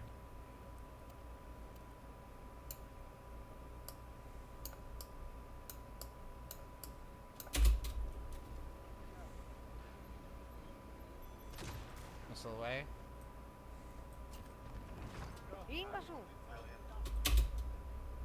I love hearing people yell at me when I kill them. It's really, really satisfying. Talk to me, guys.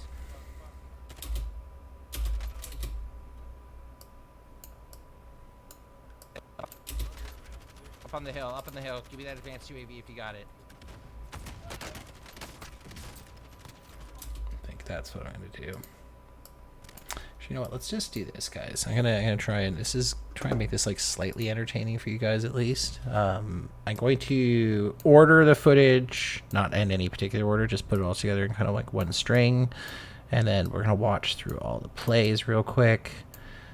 Give me an idea what I got to work with, and then I can start cutting clips down, coming up with some kind of semblance of an order, and figuring out what the hell this video is even gonna look like. It could be interesting. It also could be dog shit. We will see. Okay. I think there's going to be like gaps here and there. Oops. But for the most part, it's not going to be too bad. Hopefully that doesn't fuck up. And that stuff I still have to comb through. But anyway, let's do a quick start from scratch here.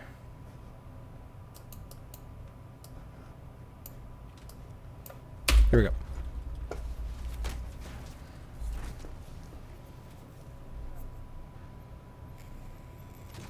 Missile away.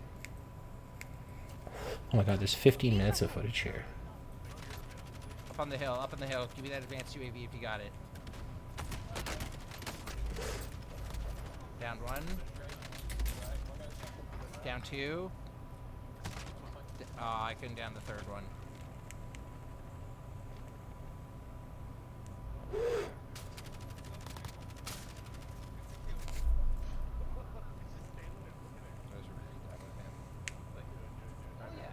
Done.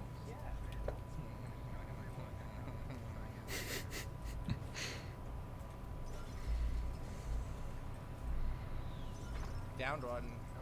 Downed one. I'm gonna put my Claymore's at the stairs.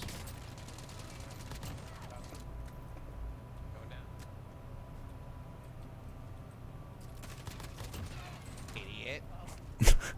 Idiot. Another one. Oh, I think I cleaned up so many people at this fucking.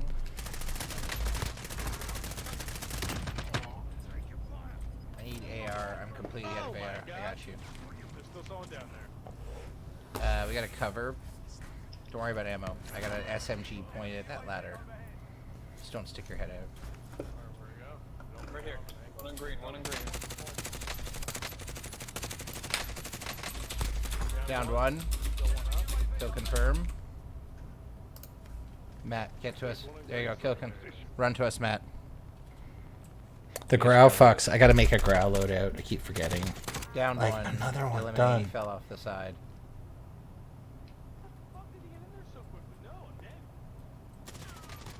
This guy's just whipping at my friend. No,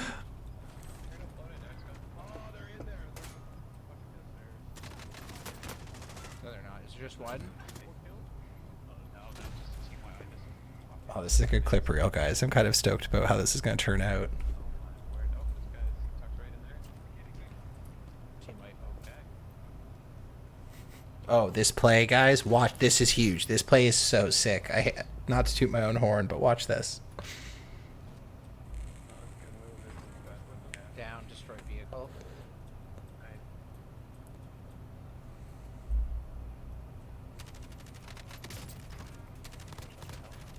That's how you wipe a team. That's how you wipe a team. Is that okay? Did you do a good job? Oh, right in front of me.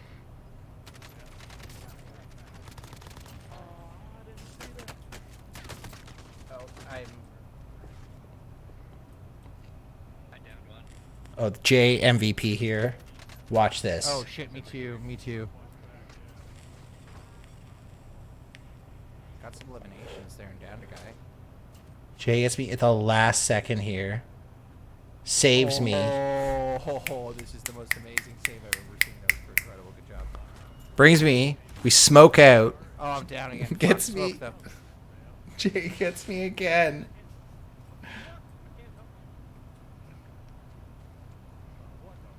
I got another smoke. Don't worry.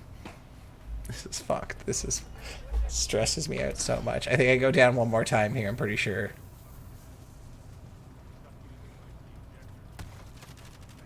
I'm shooting my friend. There I go down again, and Jay gets me again. This is huge. I'm making a run across.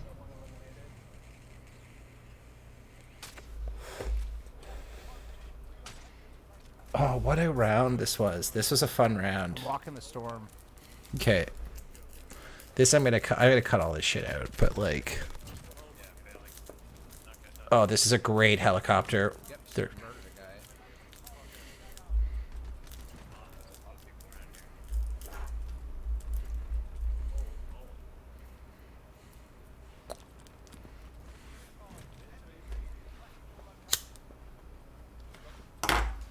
Yeah, sure.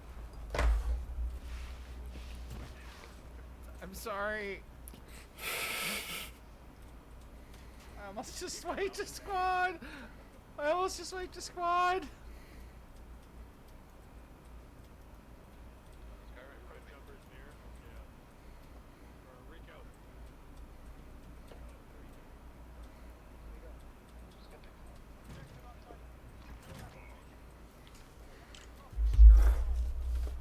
This is a fucking. I had to give up on this guy, I think, eventually.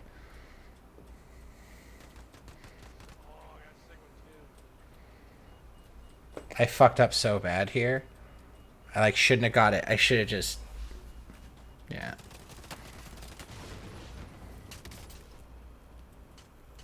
Nice, dude. Fuck. 1 sec.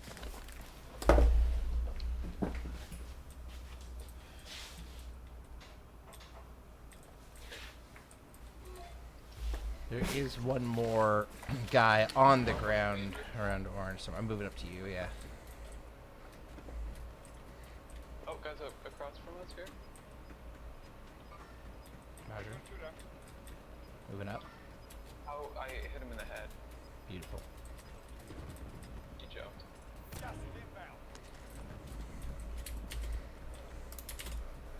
Oh, one more. Straight up this roof. Oh, this play is pretty huge, I think. This Growl fucks, dude. Another one.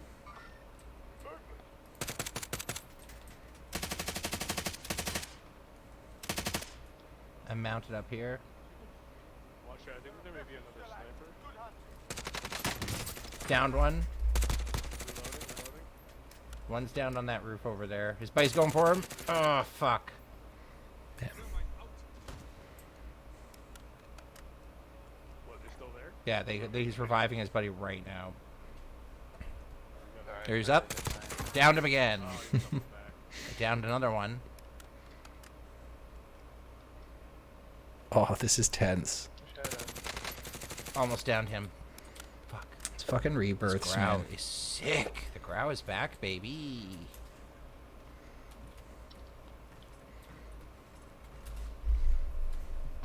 We have an amp. Oh, right behind me. Oh, just popped. Oh. Downed him. Another one, Jay. There's another one right on top of me. Son of a bitch. Fuck these guys. Fuck these guys. Watching this just makes me angry again. It's broken. Damn!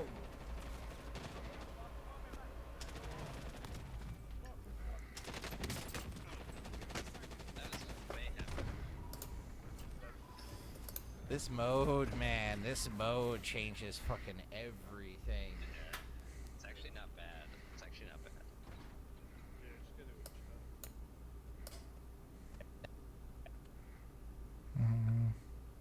Oh, this win by our friend Matt is just like, it's disgusting.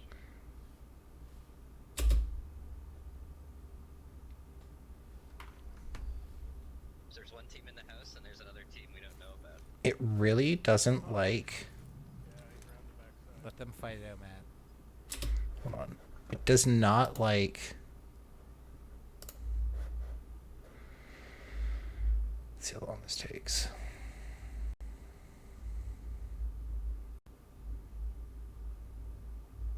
Just want to render the in and out because this one clip, for whatever reason, gets particularly choppy.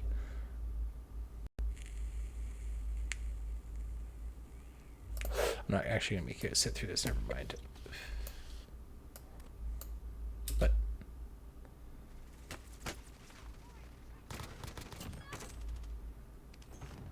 Oh. Oh, to your right. On the right. Right, directly to your right. You got this. You got this. This is yours. Where? On two. One on one on Just one. stay out of the mask. There's the mask. The smoke. One guy. Where? I don't know. He's behind me. He's coughing. He's coughing He's behind in the you. storm. There he is. Get him. There he is. Beautiful. Love to see it. Love to see it. Alert. That's a huge war zone.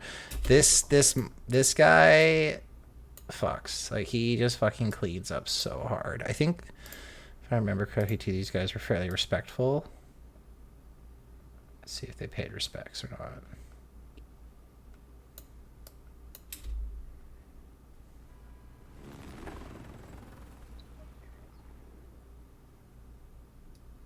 That was incredible. What a fucking game, guys. That was a good game. G fucking G. Well played. Early summit. Early summit. Early summit. Called it. All right. PlayStation. That's it. Okay. Get rid of that. Move this stuff over. Yeah, this thing's really struggling. I wonder if it's like, it might not like Chrome. I wonder if Chrome is eating up a bunch of shit. You know what I'm going to do? I'm going to close these tabs. And I'll open them up after. Okay. No, it's still laggy as fuck. Oh, this part's crazy. This part's great. Respectful. Downstairs?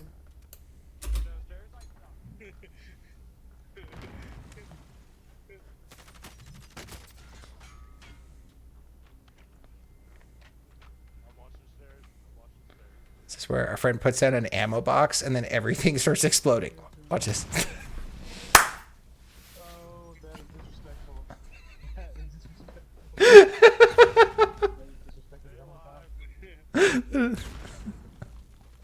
They're just attacking us with a bow. It's crazy. I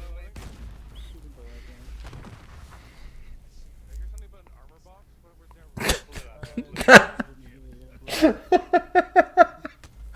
Oh, this was a fucking hard. This round, man, it brings out like the killers in people. It's crazy.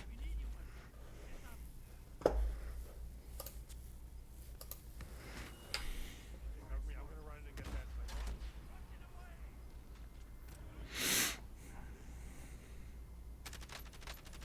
Sorry, I got something in my eye, guys.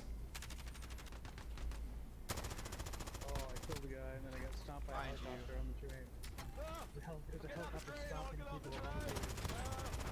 Yes, yes. That was disgusting. Get my shit there, Mark. I'm still floating. Oh, I see how it is. Oh, this is a great shot. Oh yeah, there he goes. He's by that house. By that little outhouse.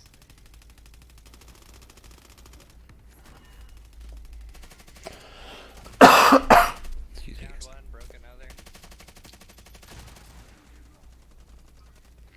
So the end game here is to try and get just like a whole bunch of like, Car. yeah, good high volume or high intensity shots put together. Down another one. Eliminated. Jay. Loads over here.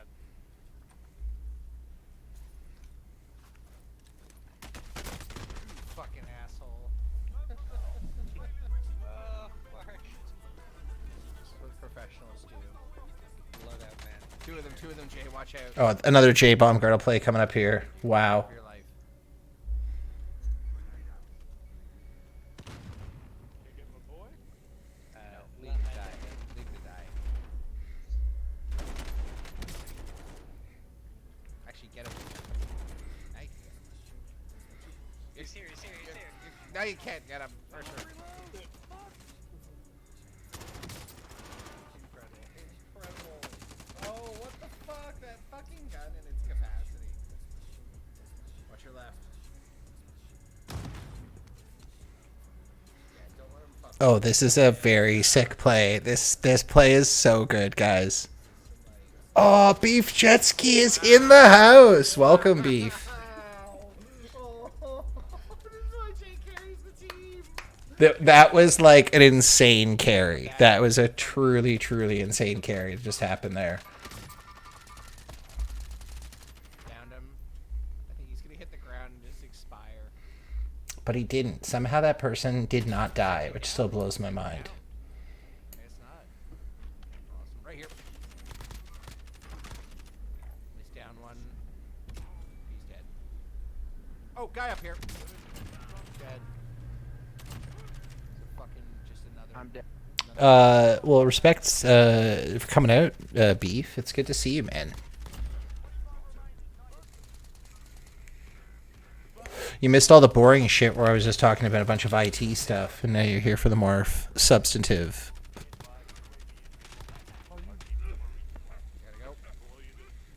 So what I've been doing is just, oh wait, this whole, so guys, just to recap here, there's a gang of guys that all have riot shields and Cali sticks. Like that is their loadout. That it is us against this squad.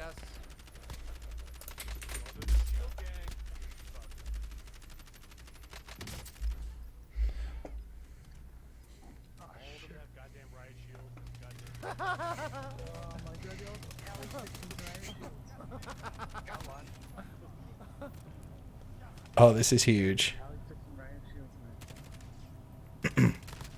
Oh, it's all good. We're going for a little while here, buddy. You're not missing. The night is young. The stream is just getting started. Fuck yeah, fuck that guy, man. That's a huge win. That is a huge, huge win. We gotta tell these guys they're psycho. Yeah, man, we've been having some good old-fashioned fun in Call of Duty lately. The last thing that I want to do is there's a couple more clips I got to scrub through here. Going to show you guys some fun stuff, and then we're going to start actually diving into like the editing portion of things. Spend a little bit of time running through that, and then we're going to get back to part 2 of like miscellaneous news and other fun articles that I wanted to go over. Again, we're just very quickly ripping through this stuff to try and find some good footage. A lot of these kids think all that footage looked great. Oh, this is all just in Premiere. This is stuff that I recorded earlier today. Or I say actually earlier this week and today. And I've just been slowly compiling all this stuff together. We do rip, but like not always that consistently for sure. There have been some, the fun thing about recording this stuff is that like a lot of my recordings I just end up deleting probably like the day or two after, just because there's nothing that good in them. But occasionally you just get some really hilarious moments, like either someone screaming at you in a foreign language that just makes you feel so good, or you know, just hilarious shit. I think that this round was pretty boring. Got in a car, went around for a little bit. We took the village. Oh yeah, we went to this buy station over here, got a loadout, and then I think we started engaging guys right around here, like in these houses, if I remember correctly. Yeah, this is where shit went down. Okay.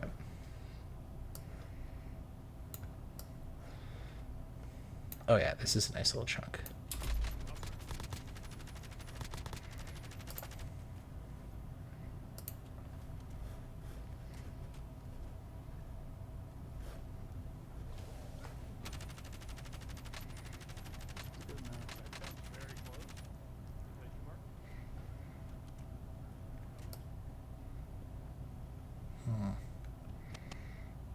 Yeah, this part sucked. We're in such a standoff against these guys. Oh, this is actually one of the funniest parts of the game. Hold on. I think we already watched this. This isn't an earlier clip. I already grabbed this where the wall just started exploding, but I'll play it again for you guys because it's so good. So we're pinned down in here. Wait for it.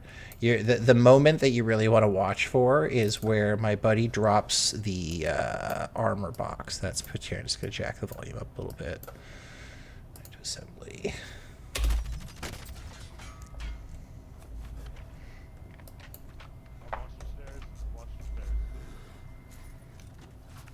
drop an arm box back there for me? Oh, that is disrespectful. That is disrespectful. Just destroy us the combat bow. Combat bow wave. You can play that game. I hear something about an armor box. What was there? Oh man, Steve, you should boot it up again, dude. We've been having a lot of fun playing Warzone lately. I know it's tough to like get back, like jump back into after being off for a while, because it is a hot game, man. There are some like really intense players who are very good at it, and like I think one of the things that like frustrates me the most about playing Warzone is there's a ramp up effect. Like you have to play for, you have to like match make, and it takes about 3 minutes, and then you jump and it takes another 3. It's like it's kind of like StarCraft is annoying like that. Like you can spend 6 to 10 minutes just getting into the game, and then it ends up being a waste because like some fucking idiot just shoots you in the head. And also the hacking is like pretty like out of control. Like there's a little bit just like too much of that going. Oh god, this is a great death. That was a great death. I remember why I wanted to capture that. Okay, that was really funny. To get away from me.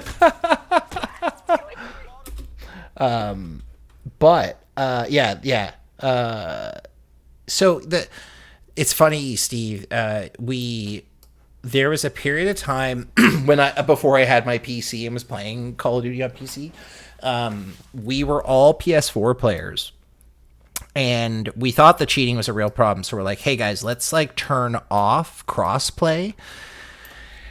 And this was a time when there was a website available that like could basically access your Call of Duty data and then tell you like where you rank with everyone. Cause like they don't really make that as available as some people would like it, at least the level of granularity and statistics. So there used to be a website, they closed that API. You can't pull the data anymore.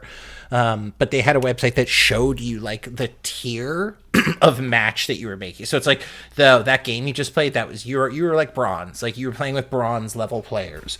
What we had found out is that whenever we had switched crossplay off and were just playing with PlayStation people, we were getting put into platinum lobbies. Almost every, like, platinum, gold. So we were getting, like, matched with, like, the fucking, like, the most intense PlayStation 4 players that were, like, really fucking good at console gaming, and just having our asses handed to us. So then we're like, you know what? Let's just turn off crossplay and see how that works. And then it's like, oh, you're in a bronze game, you're in a silver game, like you're in a gold game occasionally. But it was like there was a clear like delineation between the level of skill that we had to like encounter in each mode. It was fucking wild. I was very impressed with what a difference having crossplay on and off. So yeah, I mean, we crossplay if it ever becomes a problem, or like there's some games that I boot up the PS4 for, like Jason. I might end up playing that later, depending on how high I get tonight. We'll see. I don't think I got any good kills. I got some great. I know you tuned in a bit late, so I think you'll enjoy seeing some of the first clips of me just murdering people with a helicopter. Oh yeah, man. This game has been surprisingly, despite like how obscenely and frustratingly annoying it can be sometimes. You know what? Let me ask these guys if I can stream it. Hold a second here.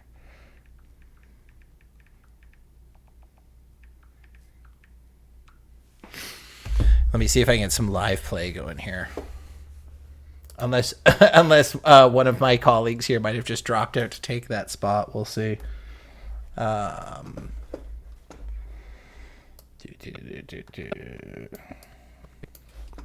we're going into game. Save this. Going in, boys and girls and everything in between. Save. Don't forget to save your shit.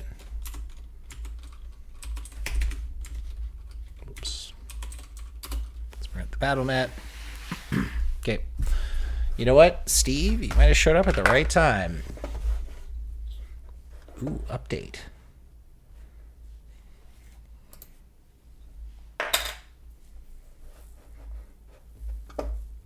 Not only no Windows 11, I love having this down here. It's my favorite.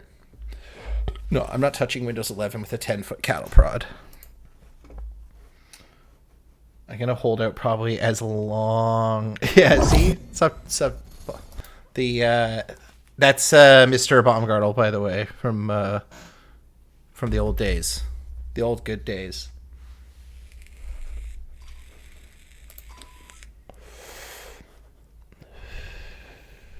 Dude, are you getting what kind of za are we talking about? Is some like do you have a local pizza place that's particularly like dope?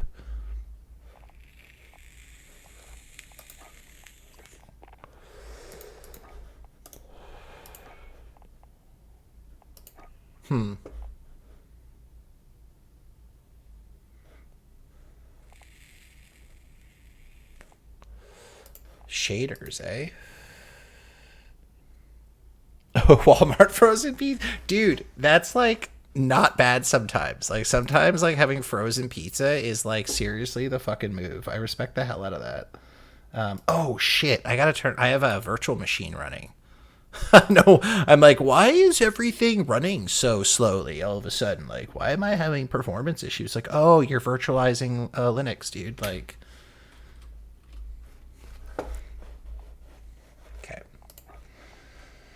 Let's see if I can.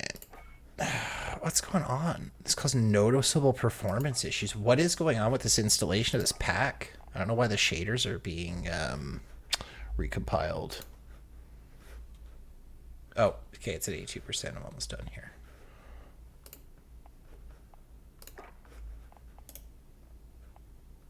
Okay. Come on, 94%. This is like when you're like trying to download the file from the server before the bad guys come. That was a really bad accent. Sorry for exposing you guys to that.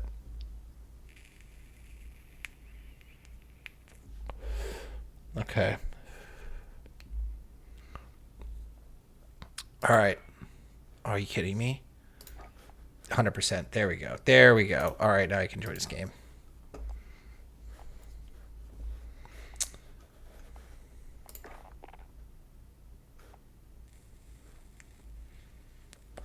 I am in your squad. Can you hear me? Whoa. Hey, how's it going? What's up?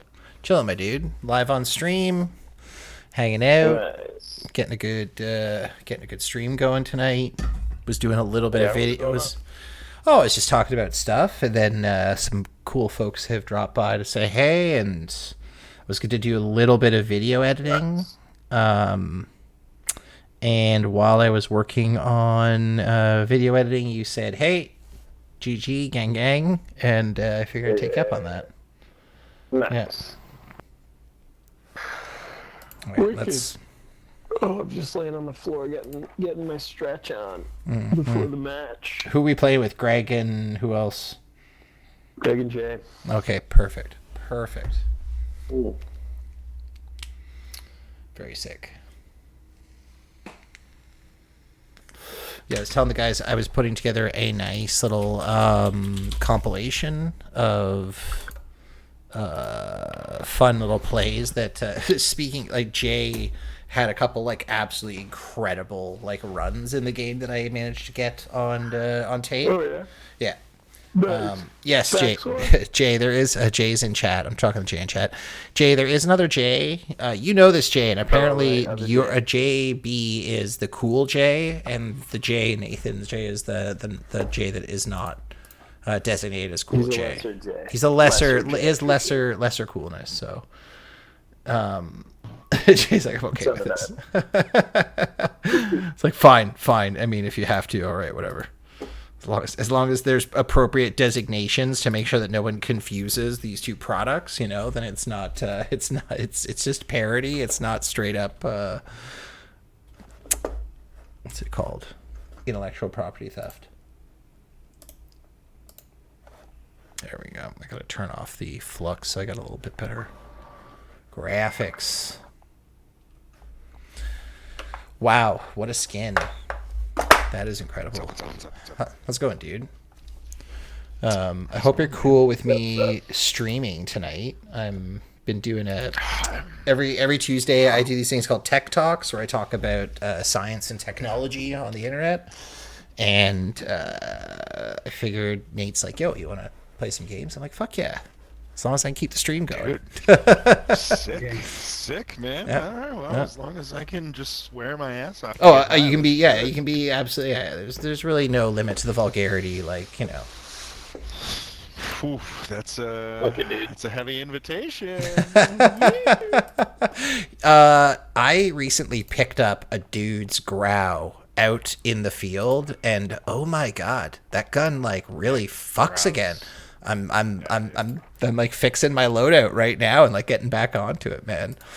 I've seen a lot of people with that. I still love this Krig. Like the Krig is just, it's so laser guided right now. Yeah, I fell in love with the Krig when I was doing zombies. Yes. Yeah. Yeah. Zombos is, it's so good in zombies. I'm gonna go and get my thing going because I know Jay's gonna be here in 1 minute. So Yo, I'll be right respect. back. Yeah, take your time, dude. Okay. No rush. The audience will wait. Yeah, I think I want this. I need some like 60 round mags going. Definitely gonna have this dude for stability, and I think that's all I can do. Pardon me? I'm talking through my loadout right now. I'm changing up I'm gonna go for a Grau, but Yeah. the question is, do I sacrifice stability? Yeah, you really do need a fucking optic on this thing. It's a tough call, Nate. I don't know what to do. Oh, you're cutting in and out for me. Not hearing half those words. It'll get better. It's usually choppy in the beginning and then smooths out. Gotcha. That was happening with Aaron Harvey as well. Chat, what's your opinion on optics? Do I have any like advice from chat right now? They got some smart people in there. Choptics. Maybe they can advise me appropriately. I do like what is it? There's that 4.5 guy that's like pretty fucking tight.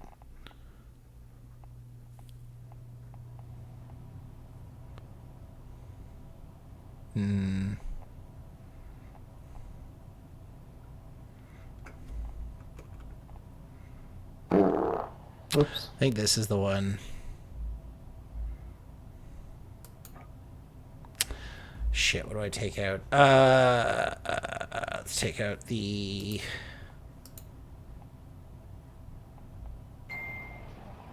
That.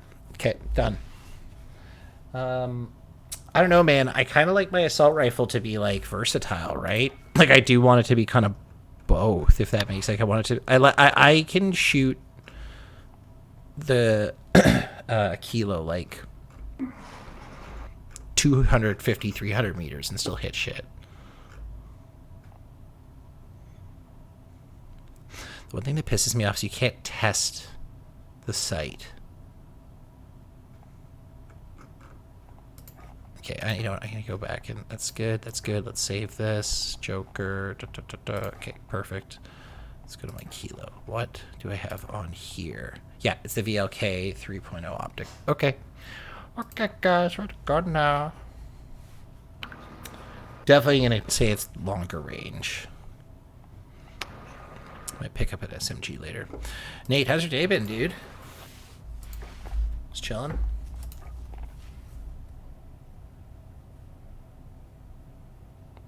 Nathan.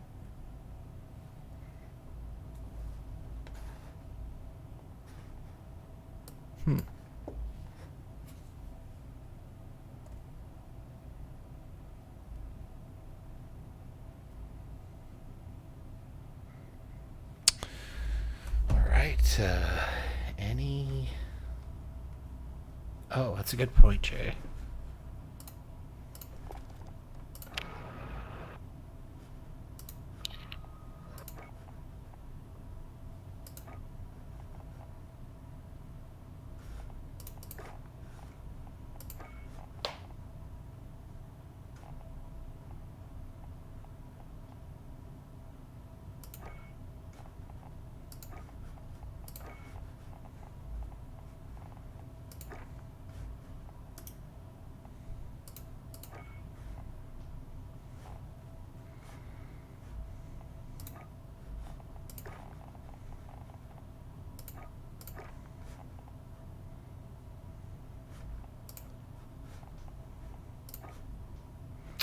There you go.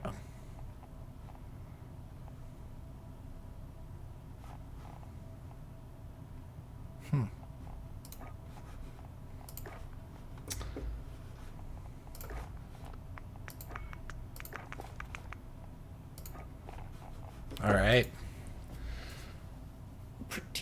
Pretty good.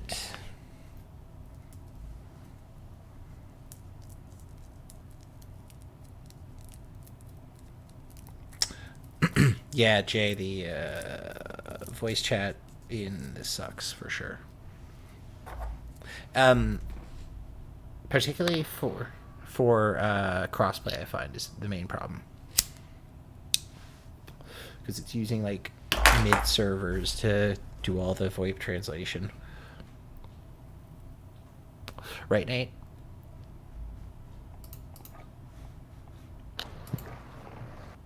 Excuse me? Don't worry. Nothing. I was just talking gibberish. Don't worry about it. I'm not getting most of your words. They're not all coming through. It sucks. My mic is working, I can tell you that. Sounds clear now. Interesting. Okay, where are these boys? I wanna do some Yeah, it's stuff. rip. I wanna murder I'm losing viewers. I had 4 viewers and now I only have 2. Loyal viewers though, thank God. Otherwise I'd be fucked. You know what? You probably want to get the non-loyal viewers out of there anyway.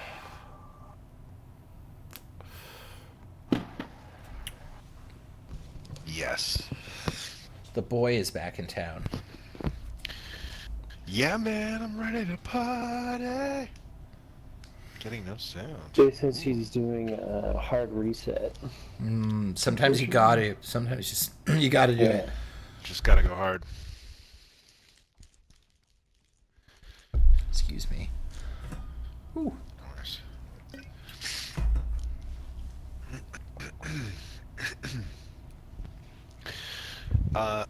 What's the tech talk about? I wonder. Various, just like miscellaneous things that happen in tech that I think are interesting and worth talking about.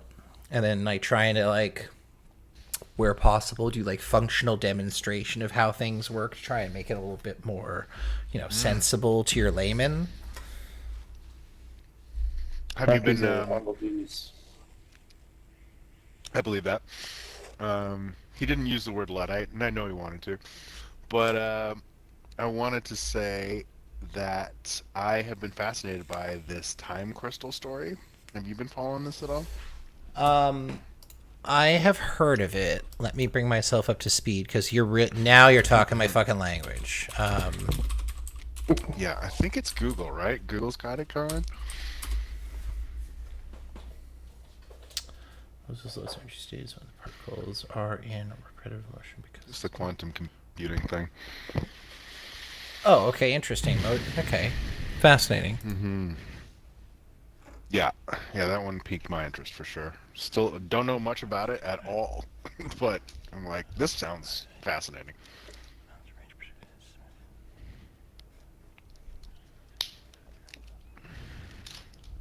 Oh, interesting. Right. It's there could be some applications in quantum computing. Here we go.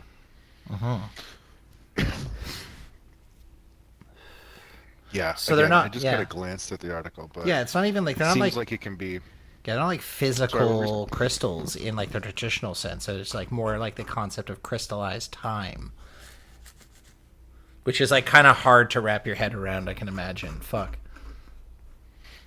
Right. Yeah, because it's like this thing that's kind of like able to maintain its state through different states, I guess, or something like that. Like it's the same in different states. It's fascinating. Again, above my pay grade, but pretty cool. Jeez, yes, that was annoying. Yes, he made it. Sorry, dudes. It's all good. It's okay. all good, Just don't fucking do it again, bro.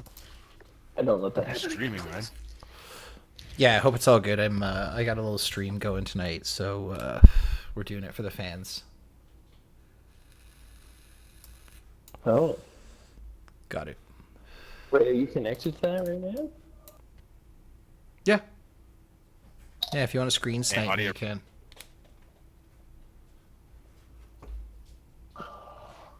Oh, weird. Yeah. Tons, man. Coming for you. Good. Good. Good, good. Ready to play? What's Mark? Oh, Mark. Yeah. Yeah. I feel can't. like you played with I Mark can't before. hear. Oh, it's weird. I can't hear Jay at all. I can hear you guys, but I can't hear a word he's saying.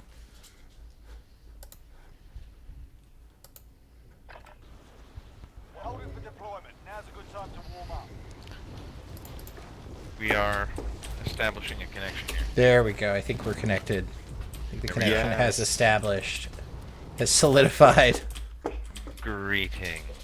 Yo, yo, yo. Everything. Enemy soldier incoming.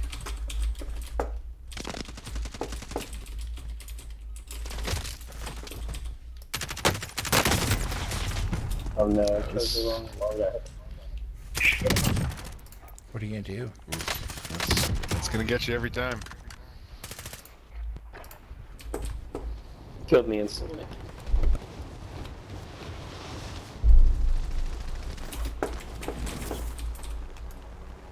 Enemy soldier incoming. Oh man! Nice, that dude's so good. Oh, what's up, player? Oh, shit. Okay. What's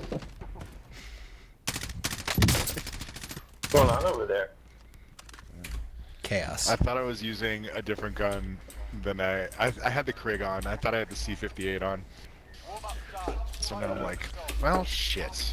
No wonder I like that gun so much. It's the one I always play with.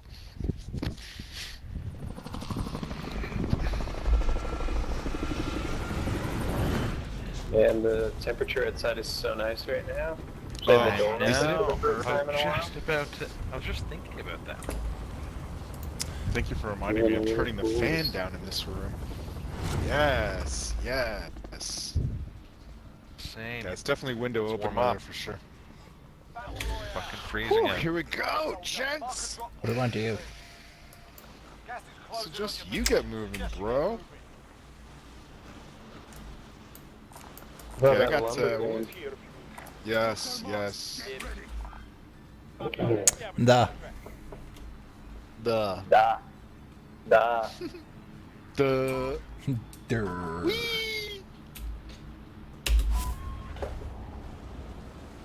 Is there a helo on the way we can nab? Not on our trajectory. Fuck it. Got several bogues heading this direction. I'm Marking trying to get as some many live pings. vehicles. Oh, we got, by several, I mean at least 2 or 3 squads. Oh yeah. Oh That's yeah. gonna be It's interesting. an ocean. Should we change our plan? I would say we follow the course I don't and think they're going divert. away. Yeah, I think they might be dropping early on orange. got height. Yeah, I got height too. Yeah, I think we're definitely the highest. If you know Yeah, what I'm saying. respect. Lumber is on. I see one guy off to your left there, Jay. Down, he's lower, but he looks like he's going around this stuff. Yeah, I see him. This guy here. Okay, Gonna Drop grab it in the hard. scabby. Yeah, get for that scav. Go for it. He looks like he might be going for that.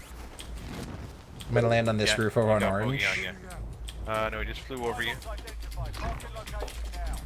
Okay, I'm gonna fly into that scav. Wow, it's at the top of this water tower. Perfect. Water tower. I hopped in it. Yep, I saw him. I'm going. Next objective located. Yeah, go ahead. I don't have a gun yet. Go ahead. Another one coming in.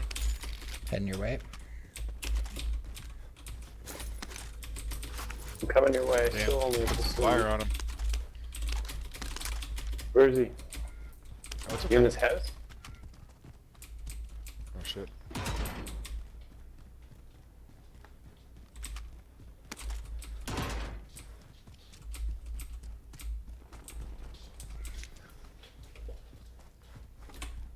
I have an armor box. I'm gonna chuck down here. Updated. New objective identified.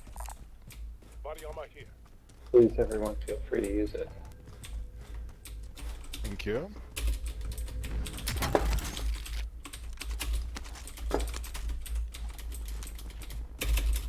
Damn it.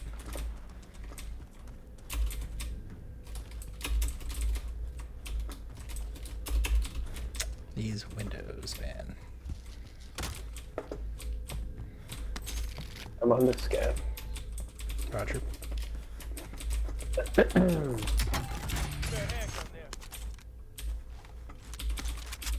Okay, I'm heading to the scab too. Contract Oh, complete. nice. All supply boxes located. Nice. Grab this Dude, we are so flushed. Yeah, big time. We need to get a loadout. Roger. Options are limited for a buy, Yeah. Let's see. but we can do it. Just gotta be careful. Oh shit, I got people around me. Roger, coming your way. Okay, I'm heading back. Objective updated. Secure that position. I'm 150 away. Let's head towards the recon, and we're gonna intersect with you guys in cover. Watch out for orange. Roger. Orange? People were in green actually. Right behind us. Watch out. They were right around me. They would have heard me. Okay, I'm not seeing anybody at this house.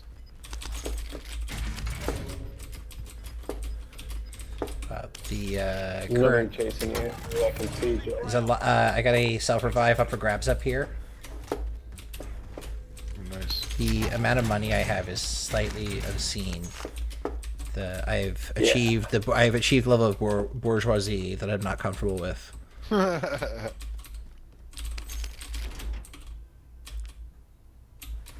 You know what that goes for. Lodi. Loady, loady, loady. Okay. Say we move towards this Hey, did you buy. have someone on heartbeat, or how did you know they were around you? Could you hear the I footsteps? was being loud, not caring, and then I heard the really close footsteps around me. Oh shit. Respect the hell out of that. Loady, loady. Let's move it. Solid work. Located arms. Free up those shotguns. Tell you one thing though, I hard reset the Xbox, and Yeah. now my sound is better. Like my speakers Ooh. were not, I think, coming in all the way. I'm hearing the sub activated more, and like, cause I have like a 5.1 thing. Ooh, nice. Little It must be Dolby. pretty fun. I got the Doing loadout. cameras like that. Just Thank listening you. up Loadout. to you. Loadout drop inbound. Buy munitions. Yes, it's got its perks. Enemy launched an advanced UAV. We're exposed. Okay, there's an armor box up for grabs. Thank you. I'm dropping a munitions box here. Okay. I've got the ammunition box myself. The prison is untouched, it looks like. If we grabbed a vehicle, like one of these trucks, Frizzy? Oh, yeah, let me get a self-revive. it looks like clear, eh? I'm gonna go scope it out. Won't be for long. Jump in. Wee! I'm I in. think we can all get on this. Yeah, we Wait a minute. definitely No, would no. not I know gotta jump on. Okay, I'm in. Let this not lead to a tragic ending. Yeah, I was gonna Yeah, say, well, this is we a said great it's way for us all to get, like, blown Yeah, I'm into getting some... that truck. I'm Okay, getting alright, this truck. respect. There's a guy at that buy. Go back him up, back up. That guy's at the buy station. Get out. Are we gonna jump this guy? Get ready. Nate, get off, and then Here it back is, him up. right here. I'm going for the priz. You guys handle this. Got one. I think that might have been hit. Oh, there's a guy going for the prison. There's a guy up here. I'm gonna try and run him over. Straggler. Baby calf. Oh, there's two guys at the prison. That was it.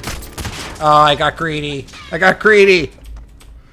There's a whole squad at the prison. Shit. You... And the No! They're dead. They're dead. They're at the prison. They got it. They fucking own it. That was a crazy thing. I should have, as soon as I saw 2, I should have just turned around and came back. I gotta land on you guys. But I lost my loadout. Unless I just wait for them to go into the prison and grab my shit. Might just do that. You might be able to get it. That's what I'm saying. If I just wait for them to... Uh-oh. Those UAVs go quick.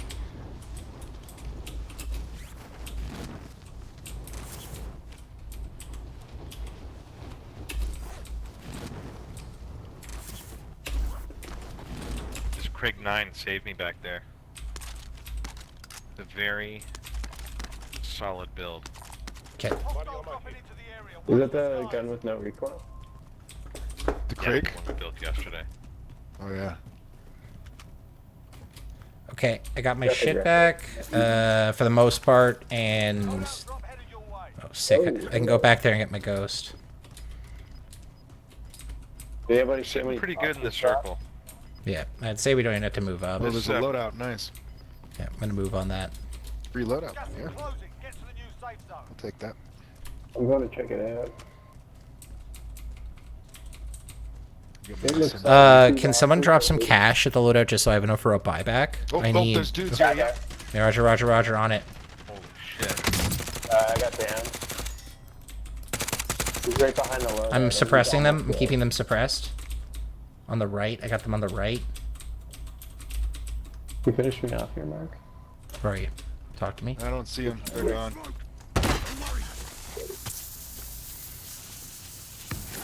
Either, unless they're going for wide flank. They are. They went. They went. They're right. They're right. They're right. Roger. Yeah, orange on him. Orange. Rogers. Oh, there's a dude right. How did he see me? Fall back. Cheating-ass Where's bitch. he at? Fall back. He's still behind that building. Someone drop cash for me so I don't lose my buyback. In this. Yeah. Thanks, buddy. Alright, I'm coming right back on you guys. It's all good. It's all good. That was fucking crazy, dude. That guy laid. Thanks, buddy. Oh my god. Respect the fucking hell out of that. Oh, I just need $200 more. But you dropped too much, Nate. Take this back. I'll get more cash than the other guys. Don't worry. Okay. Hey, Jake, you drop like $1,000. Yep. Tight. Thanks, bud. Thank you. Oh, this guy just took his fucking loadout. Okay. He's running up on me. No. Move up to you. Move up to you. Can you mark that? Pull up. Loser. There he is. At the left. He's got Golden special, gun. He's got special shit. Orange armor, bro. There's somebody Orange also armor. very close to us. Yeah. I'm watching green. Falling back and buying back. back. I'm on it. Fall back. Thanks. I got him. Got him? Roger. Okay, covering Jay. Jay, I'm covering your right flank. Watching green. Okay, keep an eye. Got your right flank covered. It's just one Just seeing if they're guy. approaching. Okay.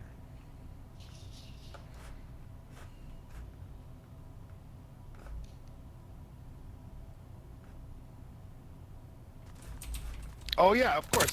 Of course he's Five gonna kill ping. me out of Right the there. sky. No, I suppressed him. Keep him suppressed. You down? Move Oh, it he's up, right here. move it up, move it up. There you go. Got Team him. wipe Team alert. wiped. Wow, okay, great. Oh, simply stunning. Okay. Shots on us? Yeah? Are there? I don't, maybe. Maybe, remember the prison is also occupied, so we gotta watch out for guys shooting from there. That would be one hell of a pot shot.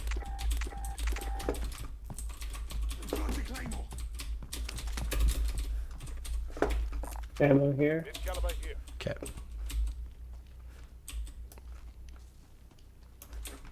We're gonna head up to orange. What do you guys think of that? Switch back to my key. Or my... Love it. Can I give anyone some money? Or Jay, should we spread some money out? Yeah, we can almost get it. Yeah, I get can, the buybacks? I also have a munitions box, should anyone need it. Same I here. think I'm fully loaded right now, yeah. Money up, second floor here. Money on the top floor. It always is. Thank you. Money on the top. Thank you.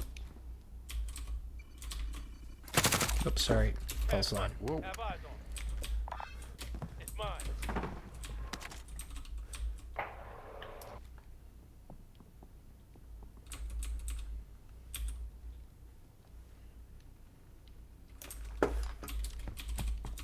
Does anyone have rockets to drop? This is here. I Yes, do not. 2 Take whatever you can spare. in the window. Thanks. Proceed to the marked location and secure the area. That's not a great place to go. Ooh, right by the Prizzy. We don't have to do it. I just thought I'd grab it and see what it did. Thing over there. Should I come back down to you guys? I mean, Probably. sure. Yeah, always better to. I got eyes on Trace. We'll just wait and see what the circle does. 10 seconds. Incoming breaking car. glass. I'm on this. Car. Oh, he stopped. There's a team right here on orange. Yeah. Got gas inbound. Safe zone relocation. I'm gonna take out their car. They just spot back there, or they're doing a recon actually. It must be. I don't see anything yet. Yeah, Looking I on got top eyes floor on of the that building. house. They're doing a recon upstairs. Oh, that Yeah. was amazing. Nobody on the windows I yet. was really hoping that they were They're gonna get freaking. back in it. Yeah, they should be. I got the right covered if they break. I got I left. got eyes on the back door. Waypoint. Cut. The enemy lost track of you. You're safe. No are movement. they? Where are these guys? They're probably hunkered down. Guys, can you drop a little bit of cash each? I'll come and get it. Yep. Oh, there's some inside, I think. Yeah. Yeah. Okay, I can see them on the top floor. Jumping in. Have eyes on it. Got some extra Thank cash here.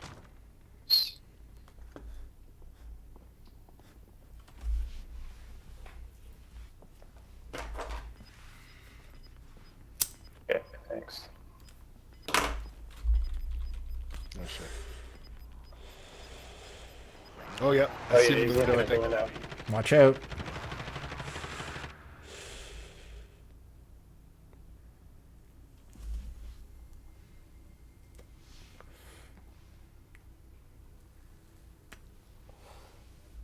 Flanking around them. You gonna push up? No, I'm just moving around so that I have a different angle. Just be careful you don't gotta get still be flanked. in there, right? Like unless they ran Yeah. directly out of sight, away They, from us. yeah, exactly. If they ran like straight west, maybe.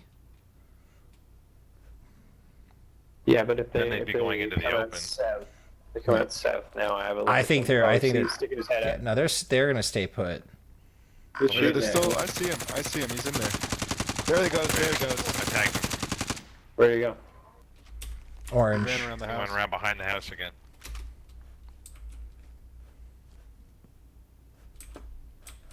He probably ran back inside then. Yeah. Whatever. Or We'll just wear kept him down. moving. They only have so much armor. Same. How many guys was it? Just the one? Couldn't say. Anyone want to push? I got a Molotov I could throw on the top deck, and then we could just all run in. Seen that happen before. Yeah, let's Right, do it. Moving. Covering the outside. Move up. Watching right. I'm watching the windows. Make Oh, sure yeah. they don't stick out. 30-something feet. Moving up. Car coming in. Gonna hit it. I'm gonna hit it. I'm gonna hit it. With you, Here he Greg. is. Top Bombs deck, away. top Bombs deck. away in the car. Bombs away in the car. Got one. Team wipe. There we go. Watch the car. Someone got out of it. Not sure which direction he went. Really? Wipe. Yeah, I think he's pushing. One dead. Crazy. Moving up to you guys. You got somebody else? I didn't Think- see anybody I don't know else, but maybe. It was a wipe. I got This- nothing on heartbeat. That would have been really crazy. Was it another wipe though? I don't think it was. The guy in the car? If the guy didn't run I it usually down, I usually he get must like have absolutely run it jacked about team wipes, so I. Oh, another one right here. That little piece of shit. Another one here. Moving up. Another one. There's a squad there. There's 3 of them at least. Doorway. Yeah, I Down. see it. Roger. Does anyone have a precision or anything they can fucking lay on those motherfuckers? There's another one moving up right here.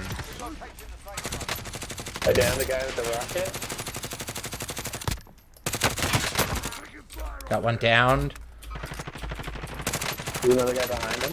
They downed me. They still in that hut? Yeah. Yep. Down that guy. Backing you. You're good. Guy down. Orange. Oh, I'm down. I'm dead. That close? It's okay, I'm coming back. He's just on that fucking little red brick house on the left side. Right in Got there. good fucking shite. Yeah, he's boss. He's creeping How up on did me he now. get upstairs? There's a guy upstairs. He didn't come up the stairs though. Silenced. Probably dead I think that might have silence. been Fuck. even another team if somebody's up there. That's a lot. This guy wiped us. That made no sense. Oh, come on. Have you no honor? From 0 bullets. Oh wow. Yeah, he picked up a bunch of ammo. Damn. Damn. Okay, so that's not a good place to drop. I'm gonna go back to that loadout. It's exactly where they are, I think. All right. Yeah, let's go inside. You're right. We're very far away from the circle, I guess. Want to go to prison? No. That's silly. I can't make that. It's What gonna about be over really here? hot anywhere. Anywhere we go is gonna be hot, I think. Yeah, 15 teams. Can't make it Where there. are we? Just Yeah, we land on gotta this loot rock something. here, you know? Oh, there's guys on this rock. Do not land by me. Slam by blue.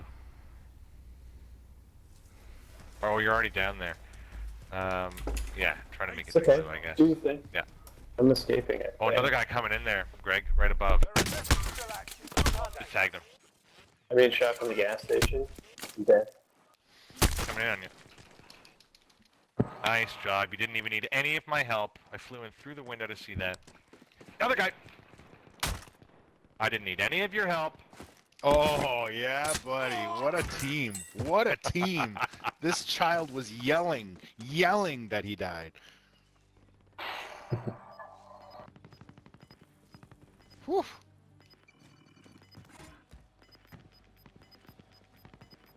Okay, we got enough to Oh, here, Jay. get Yeah. someone back. Dropping the cash right here. Oh, shit, are we... We have gas coming up? Oh, okay, no. It's not moving yet. Not yet. 44 seconds. Oh, nice. Let's hope that's just one. 150, dude, that's doable, hopefully. Yep. Checking left. Hearing gunfire left. Oof. Gunfire everywhere. It's a war zone. Damn it. Fucking war zone. Sorry, that was me running in. Oh, wow. This is, somebody just Oh, the bought something. reeds! Yeah. The reeds! This is amazing. Look at this. Oh, yeah. Right in front of us. Wow. Wow, this What do we loadout's do here? 20 meters away. I'm moving up on it. I'm gonna get it. Oh shit, this is the other guys. Damn.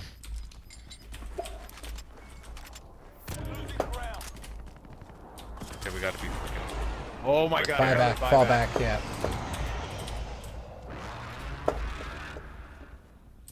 Staying here in the reeds.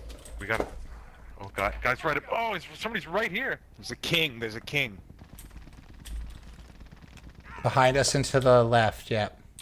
Yeah. Go this way. I couldn't... I was from every Shit. direction now. Every Fuck, direction. where'd you get hit, Jay? From the fence. Where we were keeping... Kind of surrounded. Oh. From where? your shoulders. Finish the mission. Gas station. Oh, brutal, Three different brutal. Just snipers everywhere. Snipers everywhere. Good warm up. Good warm up, boys. Yeah, almost top teners. Damn. Wow. All right.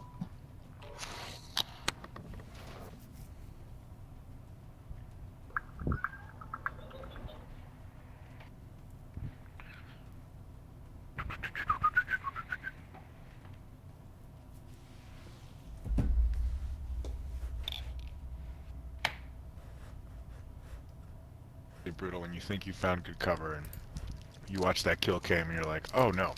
Yeah, you're like, oh, I was Wide completely exposed. Like, so exposed.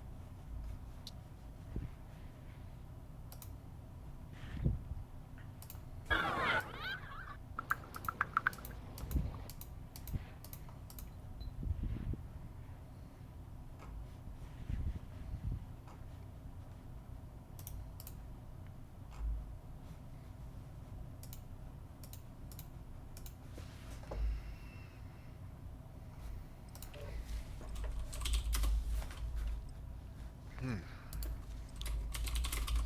was nice I hadn't been to the farmland in a while.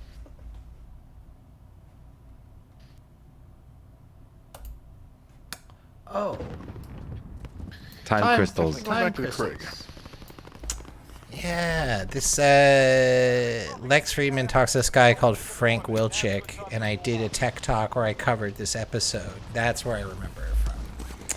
Ah, Yes. this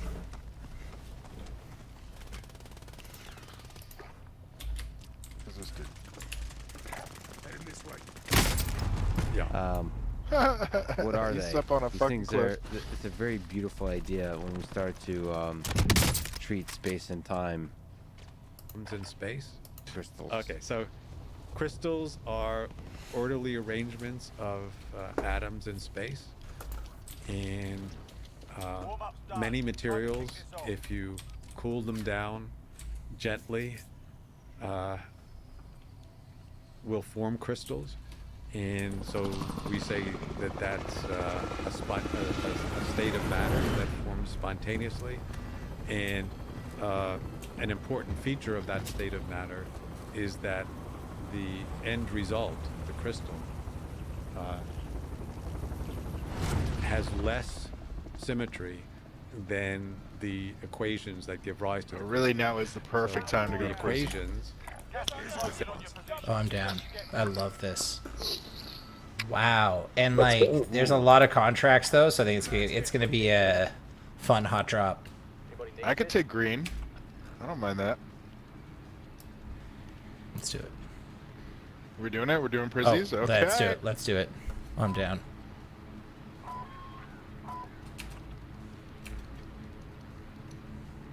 It's a good dangle.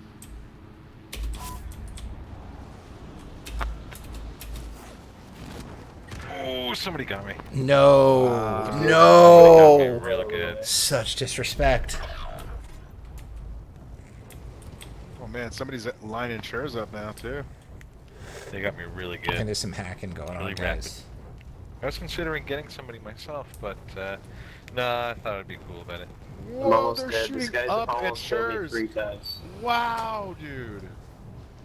That guy is 3 times almost relentless. dead. I feel like there's some kind of It's discrimination gonna be going worth on it there. once we get to prison. Life will change once we get to prison. Path to prison is treacherous, as it always is. Oh my god, they're still shooting at chairs from down there. That is hilarious. They really want your blood. Damn, how is chairs higher than me? I hate It his was fucking side name. on side falling. What do you call it? Side falling. Side falling. Gliding? Soaring? Side soaring. I'm gonna get Side something done. soaring. I think I can make it. Soaring. Oh yeah. I'm gonna make it. Oh no! I'm I just didn't gonna make go right it. through the front door. No one ever expects that. Hello. Anybody make the top there? I did. I'm going down below. There's a So scabby trophy down system here. for you if you want. Secure that position.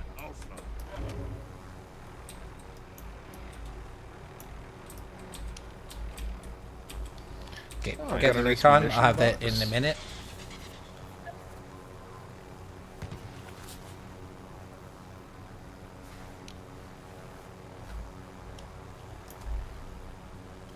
So there are other people here, right? We just don't know where they I are. think there? it's just us, dude. Really? I think we're I didn't alone see anyone now. else land, dude. We're There very doesn't seem far to away. be anyone around. That's what I'm saying, man. So nervous. The beating of my heart is the only sound. It's funny. I know all the lyrics to that song, but the Weird Al Yankovic version. I think I'm a clone now. Oh, So whenever I hear that song at weddings and stuff, I start singing like the wrong lyric. It's pretty good. It's pretty so good. great.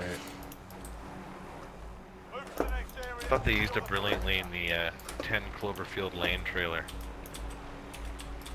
I don't know why Did they use that? Just always associate that, yeah. Oh fuck.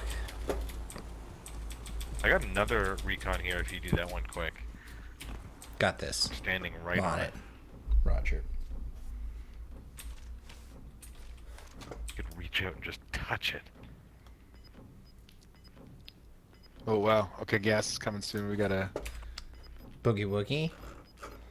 meet up, get out. Roger. Recon's gonna be done in about 15 seconds. Stand up for your right.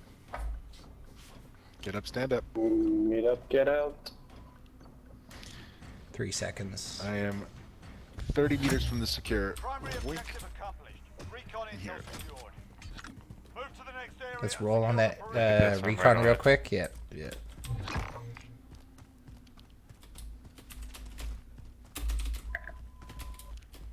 Ooh, fast gas. I'm gonna get the helicopter and bring it to us. Fast gas. Fast gas. Greg, where are you?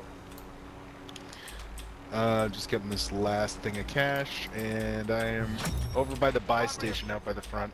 Recon intel secured. I'm gonna buy a loadout and then pop it. Don't pop it. All right with you. Well, maybe pop it. I feel like it's fast gas. What do you guys think of that, lad? Yeah, we got Pop it, pop it. Drop on the way.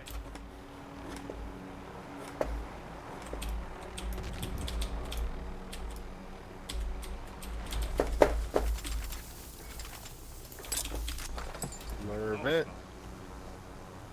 I'll ride it. Okay. I'm in. Hit to the right. Thank you. I'm one of those soldiers right now, kissing his necklace.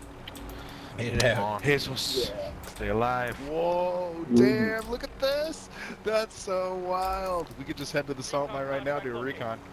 Oh, yeah. Let's do that. This is here. We'll do the same thing. Yep. That's how many recons can you get in a single match? Dude, you guys are so stacked with cash. I'm gonna need a couple bucks. You got it. when You we got it. land. We're gonna do a little bit of some equity sharing going on amongst the group. Yeah. It's gonna be a shareholders program, you Flying in a know. helicopter. Who's shooting? We're gonna avoid that like the fucking plague. Yeah, let's stay frosty. Oh yeah, right down here, right down here. I just saw a guy get exploded.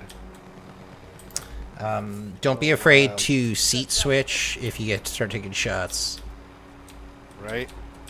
Hopefully no, We're gonna No go right snipies over their going on. radar. We're staying far away. But Love be it. careful not to lose your Yeah. let's not good go out of view. bounds yet. I just stole Greg's seat. I'm not giving it up. I know, I'm like balls. Looking out to the forest. Okay. Remember where they had vaults? That was the best. Oh yeah. I think they're coming back at some point. They've Enjoy got the, those. off limits. Definitely Right, people someone up drop here. in, grab Oh, it. Gun here, gunfire Actually, here, stand by, gunfire stand here. by. We're Gunfire gonna. up here. Yeah, let's not even land there. We're shooting from up the hill Yeah, Yeah, Roger. yeah. see Yeah, them up that there. truck. to... Well, guys, I'm fucking building. We're gonna have Wanna to go drop all the over way here? in. Move on my waypoint. Or that or the hill. Like, can we take the other side of the hill? Like, over here? Ooh, high ground. Here? Ooh. Purple? Oh, what What's the happening? fuck? Fuck, I'm are getting we hit still? somehow, and I'm I glitched. jumped. I'm dropped. I jumped. We're all okay, dropping okay. from the game. You're all still in my helicopter right now. I'm Okay, no, flying no, around, I and you're dropped. I dropped. you're Mark, dead. I think you dropped. Yeah. Because we're Maybe all Mark we're all dropped. moving around. We'll see about that. You're We'll see about that. you're floating in the sky. People are shooting rockets at you. Really? I got kicked for sure. Oh, that sucks. Classic. Wow. So disrespectful.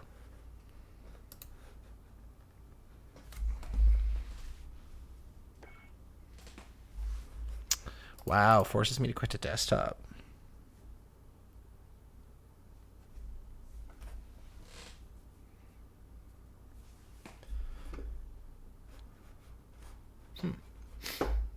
Well, that's disappointing.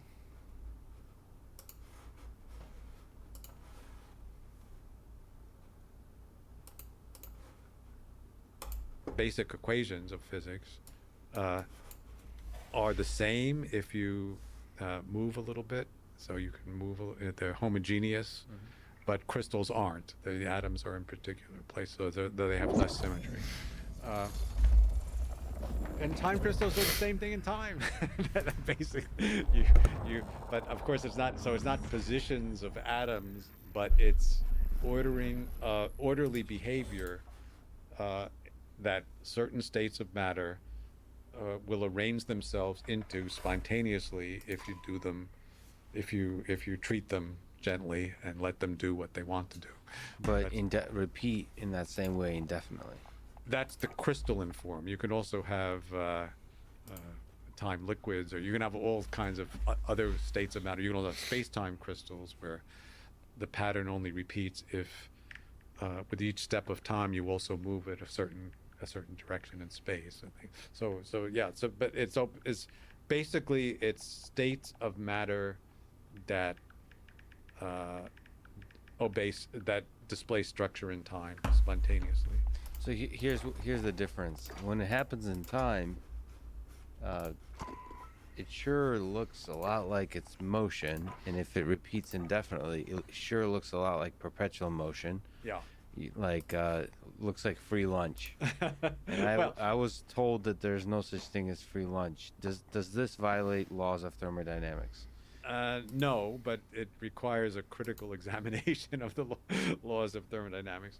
I mean, let me say on background that the laws of thermodynamics are not fundamental laws of physics. They are things we prove under certain circumstances emerge from the fundamental laws of physics. So Right. They're not. We don't posit them separately. They're meant to be deduced, and they can be deduced under limited circumstances, but not necessarily universally. And we're finding some of the subtleties and sort of edge cases where they don't apply in a straightforward way. And this is one. So time crystals do have this structure in time, but it's not a free lunch because although in a sense things are moving, they're already doing what they want to do. They're in there. So if you want to extract energy from it, you're going to be foiled because there's no spare energy there.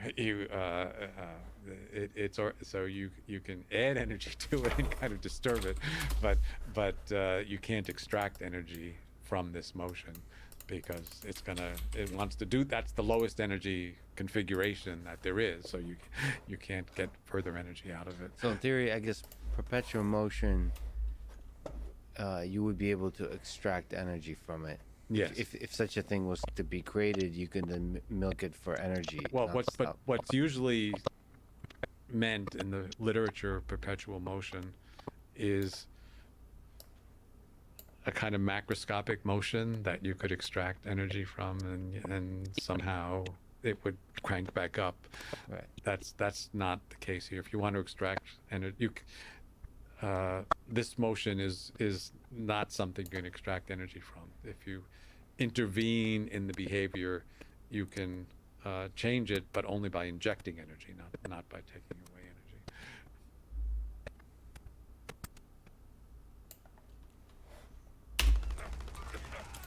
One more. Fuck, he got me. Oh, he got me. I thought that was you.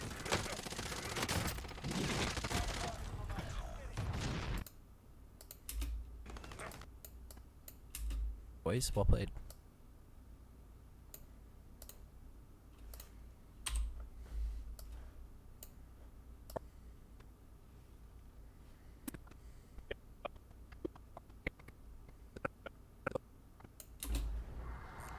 Some death strikes. I'm ready to take him on. Where is he? Is he above me? Below me? He's below us. I'm still gonna get the helo before he does, so it's fine. Maybe helo and bail. I don't know. What do you guys think? Yeah, maybe a good idea. I'm just gonna get a crate here. Someone's coming for me downstairs in the basement. Okay. I'm gonna get that. Nice. What happened there? Something just blew up. That's the helicopter, wasn't it?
Whole lot of nothing going on here. Jesus.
Jesus Christ, there's nothing happening in this game. This game is so boring.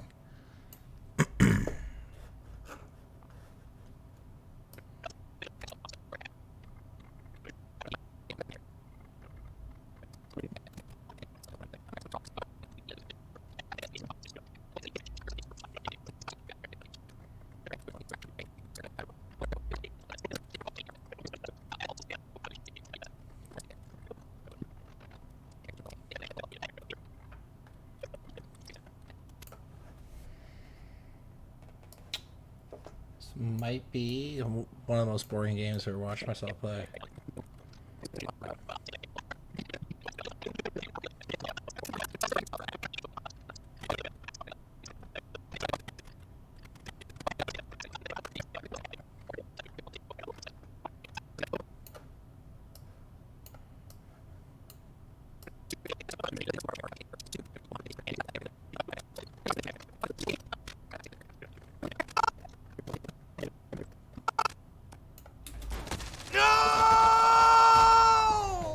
Good scream. Good scream. Sorry. Let's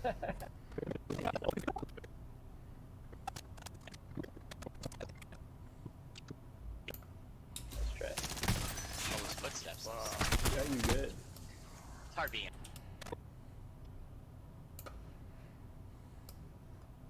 Jesus, there's so much more to go through. Jesus Christ. There's 20 more minutes at least. Alright, here we go. So I can just get through quick.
God damn it.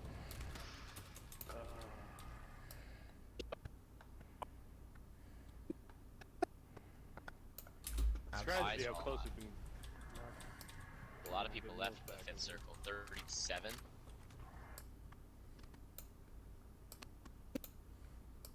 No! No!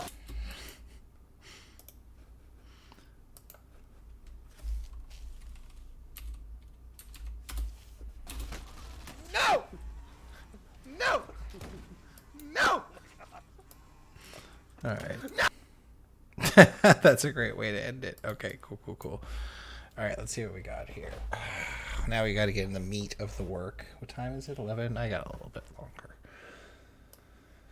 Get some work done on this. I think I'm going to save some of our tech talk topics for next time. I want to shorten that even more.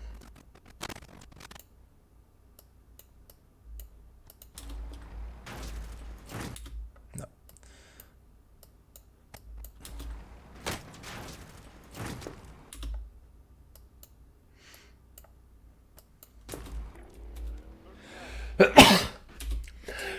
Excuse me. Fuck.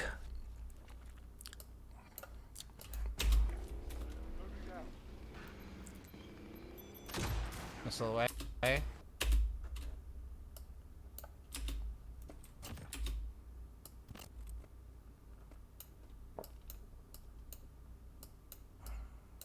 Yeah, away. Ingasu. Ingasu.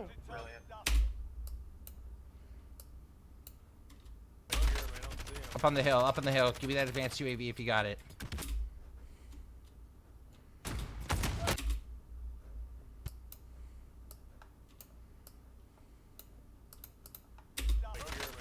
Up on the hill, up on the hill. Give me that advanced UAV if you got it. Up on the hill, up on the hill. Give me that advanced UAV if you got it.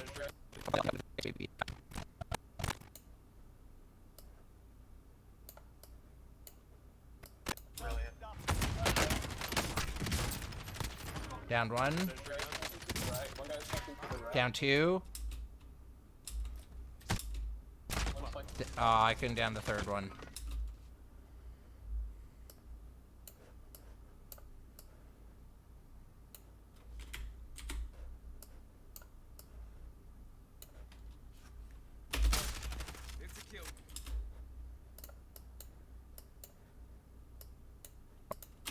one.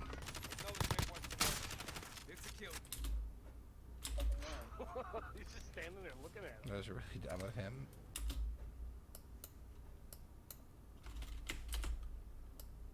Do it. Roger. Yeah. Done. Yeah.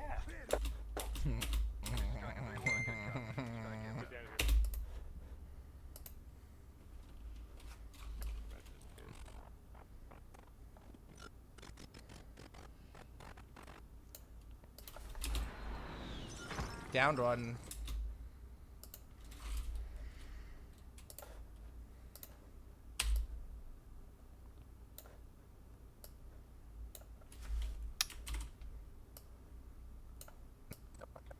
Downed one. Downed one. Downed one. I'm gonna.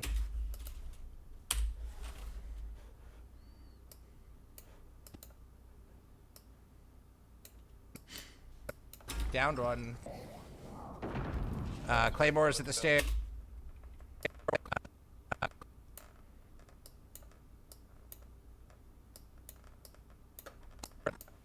Downed one. Claymore's at the stairs.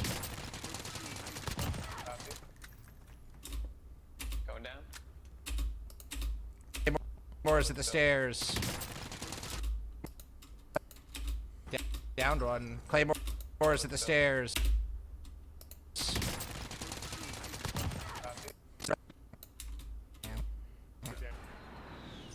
Downed one. Claymore's at the stairs. Claymore's at the stairs.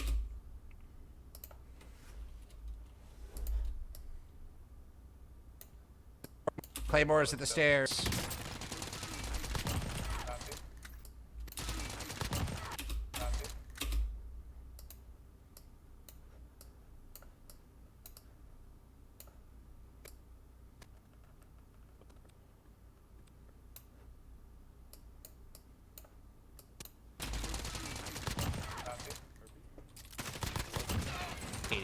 Idiot. Idiot. Guy dropping in here.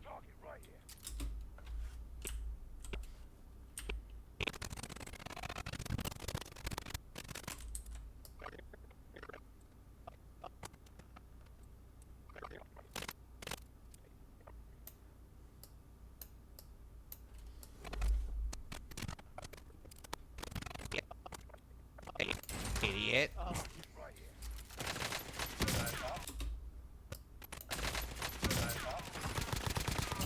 One dead at this thing.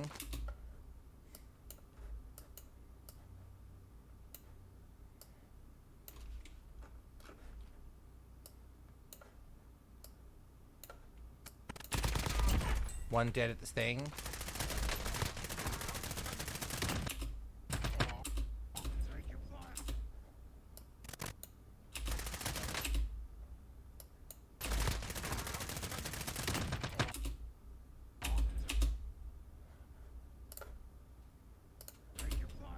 I need AR.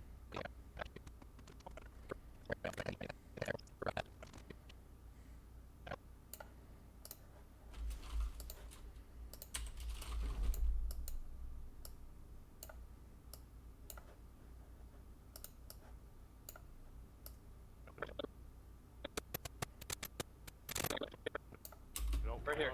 One on green. One on green. Downed one. Still one up. Kill confirm. Matt, get to us. There you go, kill con. Run to us, Matt. We got you covered. Good. Just like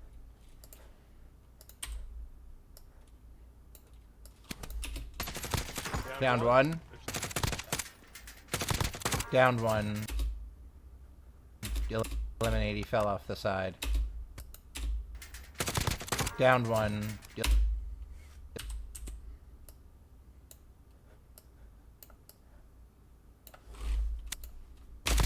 Downed one. How the fuck did he get in there so quickly? No, I'm dead.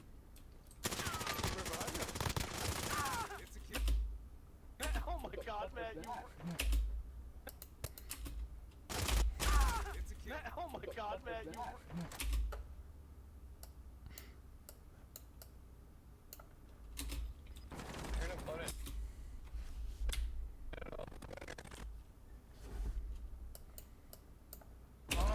there. They're gonna float it, next Oh, they're in there. They're fucking downstairs. No, they're not. Is there just one? Full kill? Oh, no, that's just team wide. Oh, they're in there. They're fucking downstairs. No, they're not. Is there just...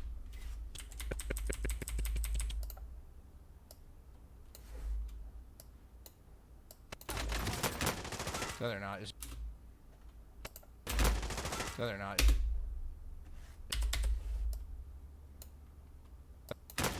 No, they're not.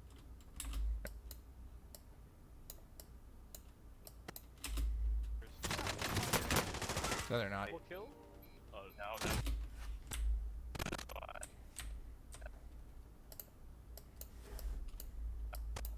No, they're not. No, that's just team wide. I just fucking took that man's life. Oh my word. Oh, there's a guy tucked right.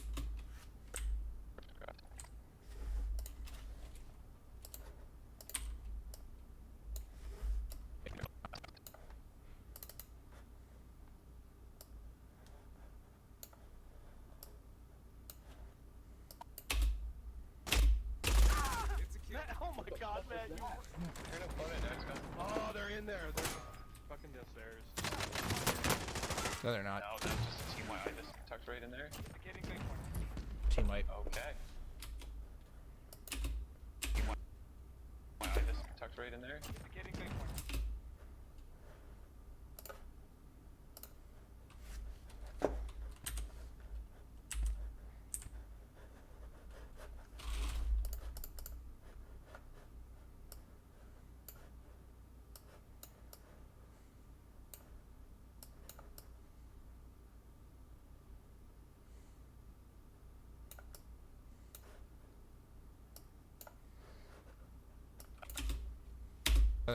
They're not. No, that's just team wide. I just tucked right in there. Getting big one. Team wipe. Okay. This is coming together very nicely. Wipe. Okay.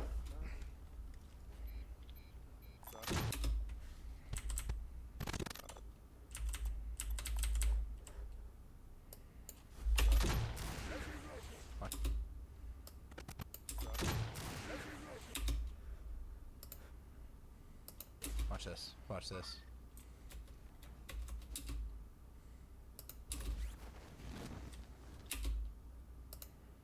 Oh, that's a good move. This is bad moving, yeah. Down. Destroyed vehicle. Right.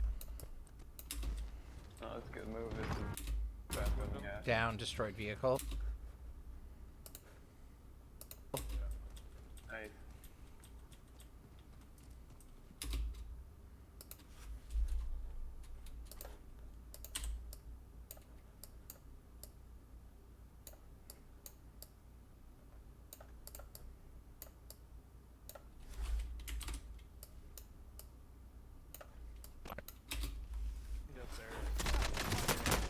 No, they're not. No, that's just team wide. I just tucked right in there.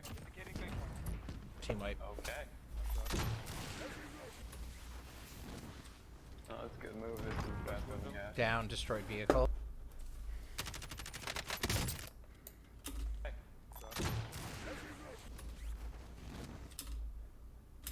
Oh, that's a good move. This is bad moving, yeah. Down. Destroyed vehicle. What the hell? Team wipe. Do you like that? Do you like that? Is that okay? Move it, Mark. Did I do a good job?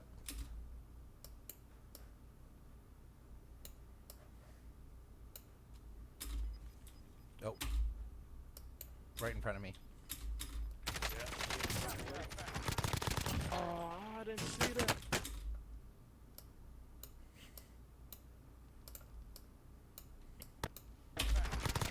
Oh, I didn't see that. I downed one. East. Taking shots east. Oh.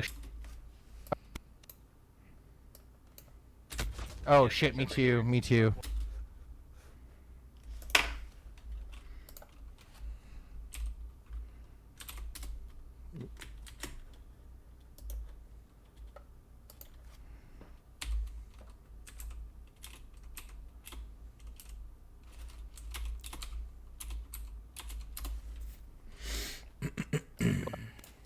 Oh shit, me too. Me too. Watch your back, yeah. Oh shit, me too, me too.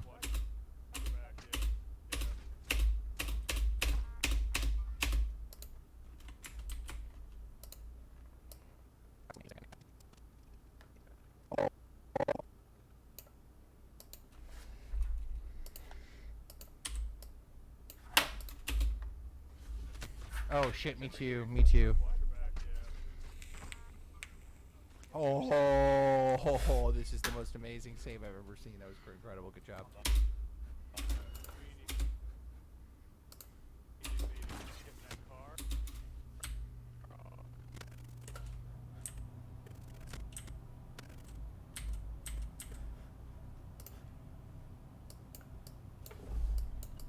Good job.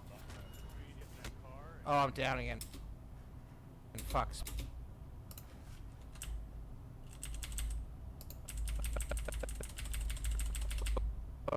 Oh, fuck, smoked. Oh, I'm down again. Fuck.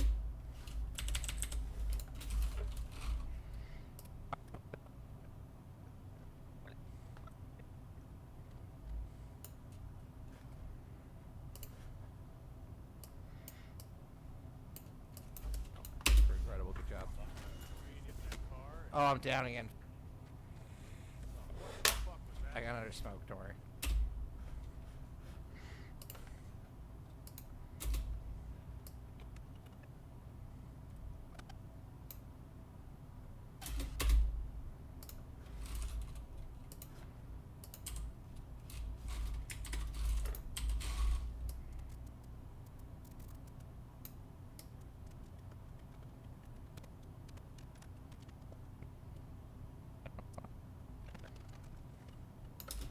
Yeah, making a run across.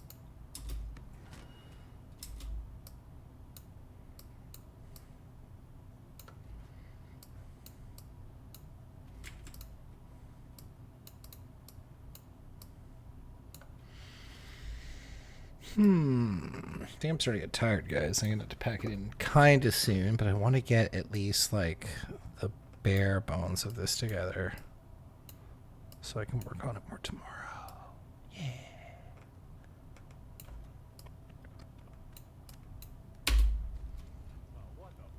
I got another smoke, don't worry.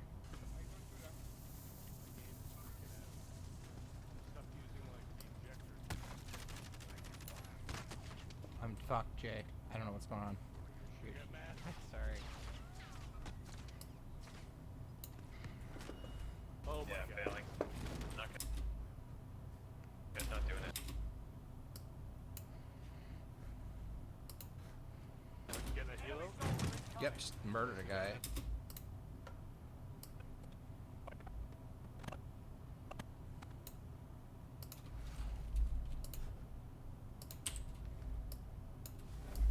Getting a helo? Yep, just murdered a guy.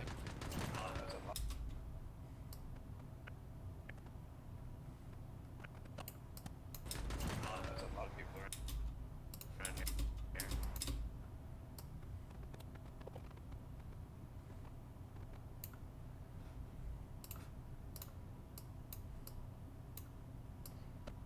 A helo? Yep, just murdered a guy. There's a lot of people around here.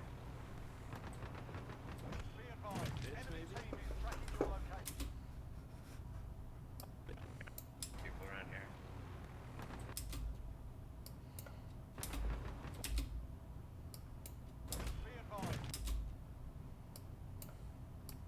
People around here.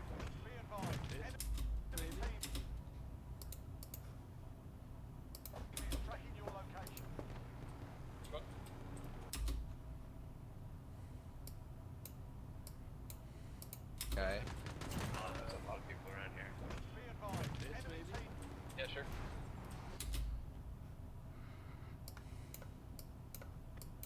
People around here. I'm sorry. I almost just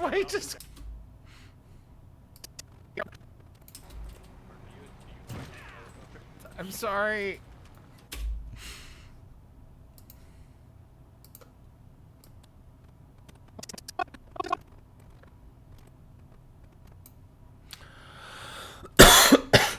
guys. Sorry.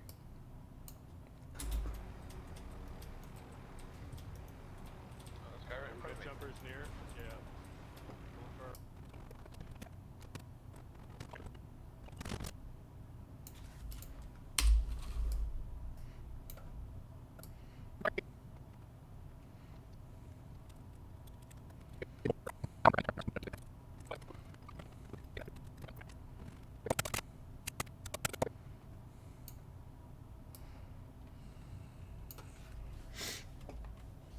Okay, I think. Let's see here. I want to take all the longer stuff and just clip that together, and then clip all the shorter stuff together. Oops. All the short stuff together.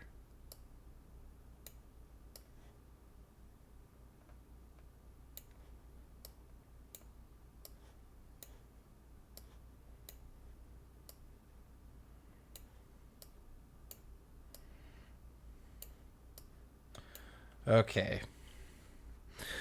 All right. Since people have been hanging out, being patient, I am going to whip through the footy one last time, kind of holistically, and then I think we're going to call it a night, guys. It's been a pretty successful stream. We gone for about 3.5 hours. Not too bad. All right. Let's see what we got. Oh, hold on. I want to just... It's music that I want to use. I don't know if it's going to work for the backdrop, but we'll see here. I kind of used you. I kind of used you too. 1 second. I wanted to go out so badly, I'd have said Whistle yes to away. anybody.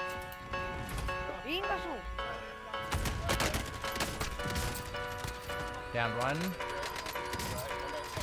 Down 2. Oh, I couldn't down the third one.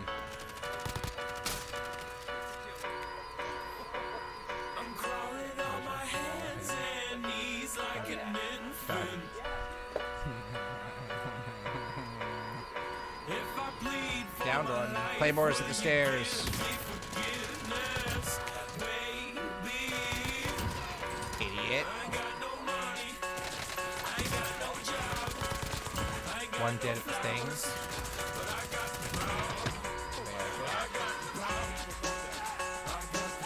We got a cover. Don't worry about ammo. I got an SMG 20 at that ladder. Just don't stick your head out. Right here. 1 and 3. Down 1.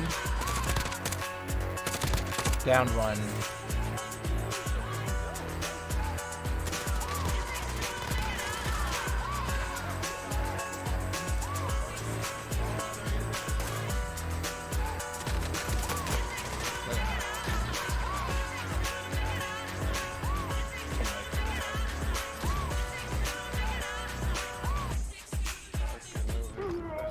Down, destroy vehicle.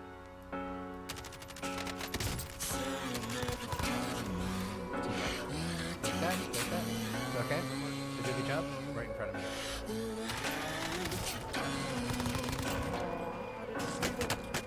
Oh shit, me too, me too. Oh,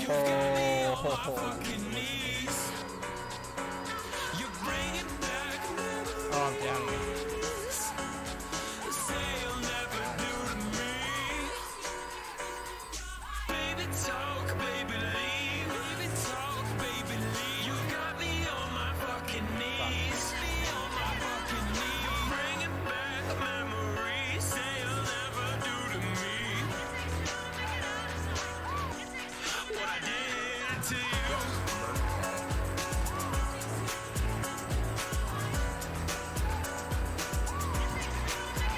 Sorry.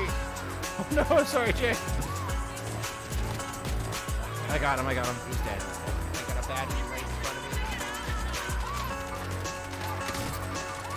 This is pretty sick. Found him. He hit the ground and just expired. Set it down. Set it down. Right here. He's down 1. Nice. Ah, some great footage guy in up this. here. Dead. I'm dead.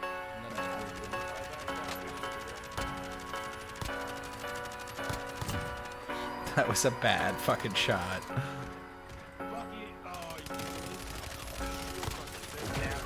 got him. Alright, sorry. Gotta go. Behind us.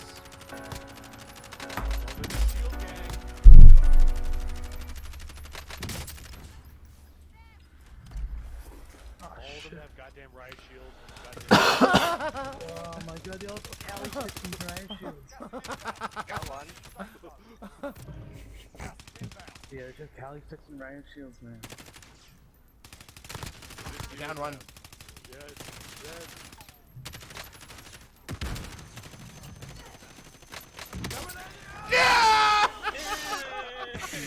That was sick. I gotta export that one clip. I gotta export that one. That was so sick. Cali sticks and riot shields, man. What a fucking maniac. We gotta tell.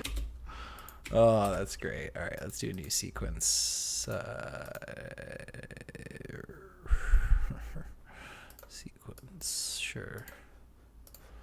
And just paste. Behind us.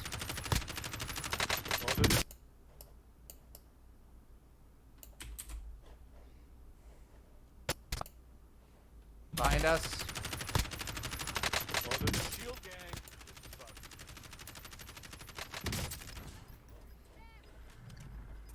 All of them have goddamn riot shields. Goddamn.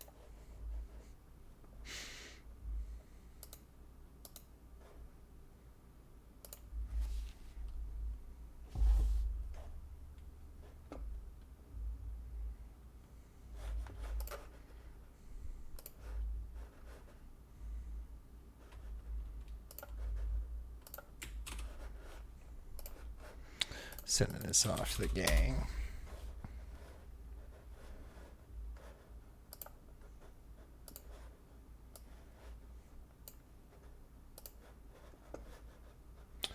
All right, guys, it has been a pleasure streaming tonight. It's nice to get back into the swing of things. There's a bunch of stuff that I wanted to go over. I got about like 13 tabs here that I want to talk about at some point.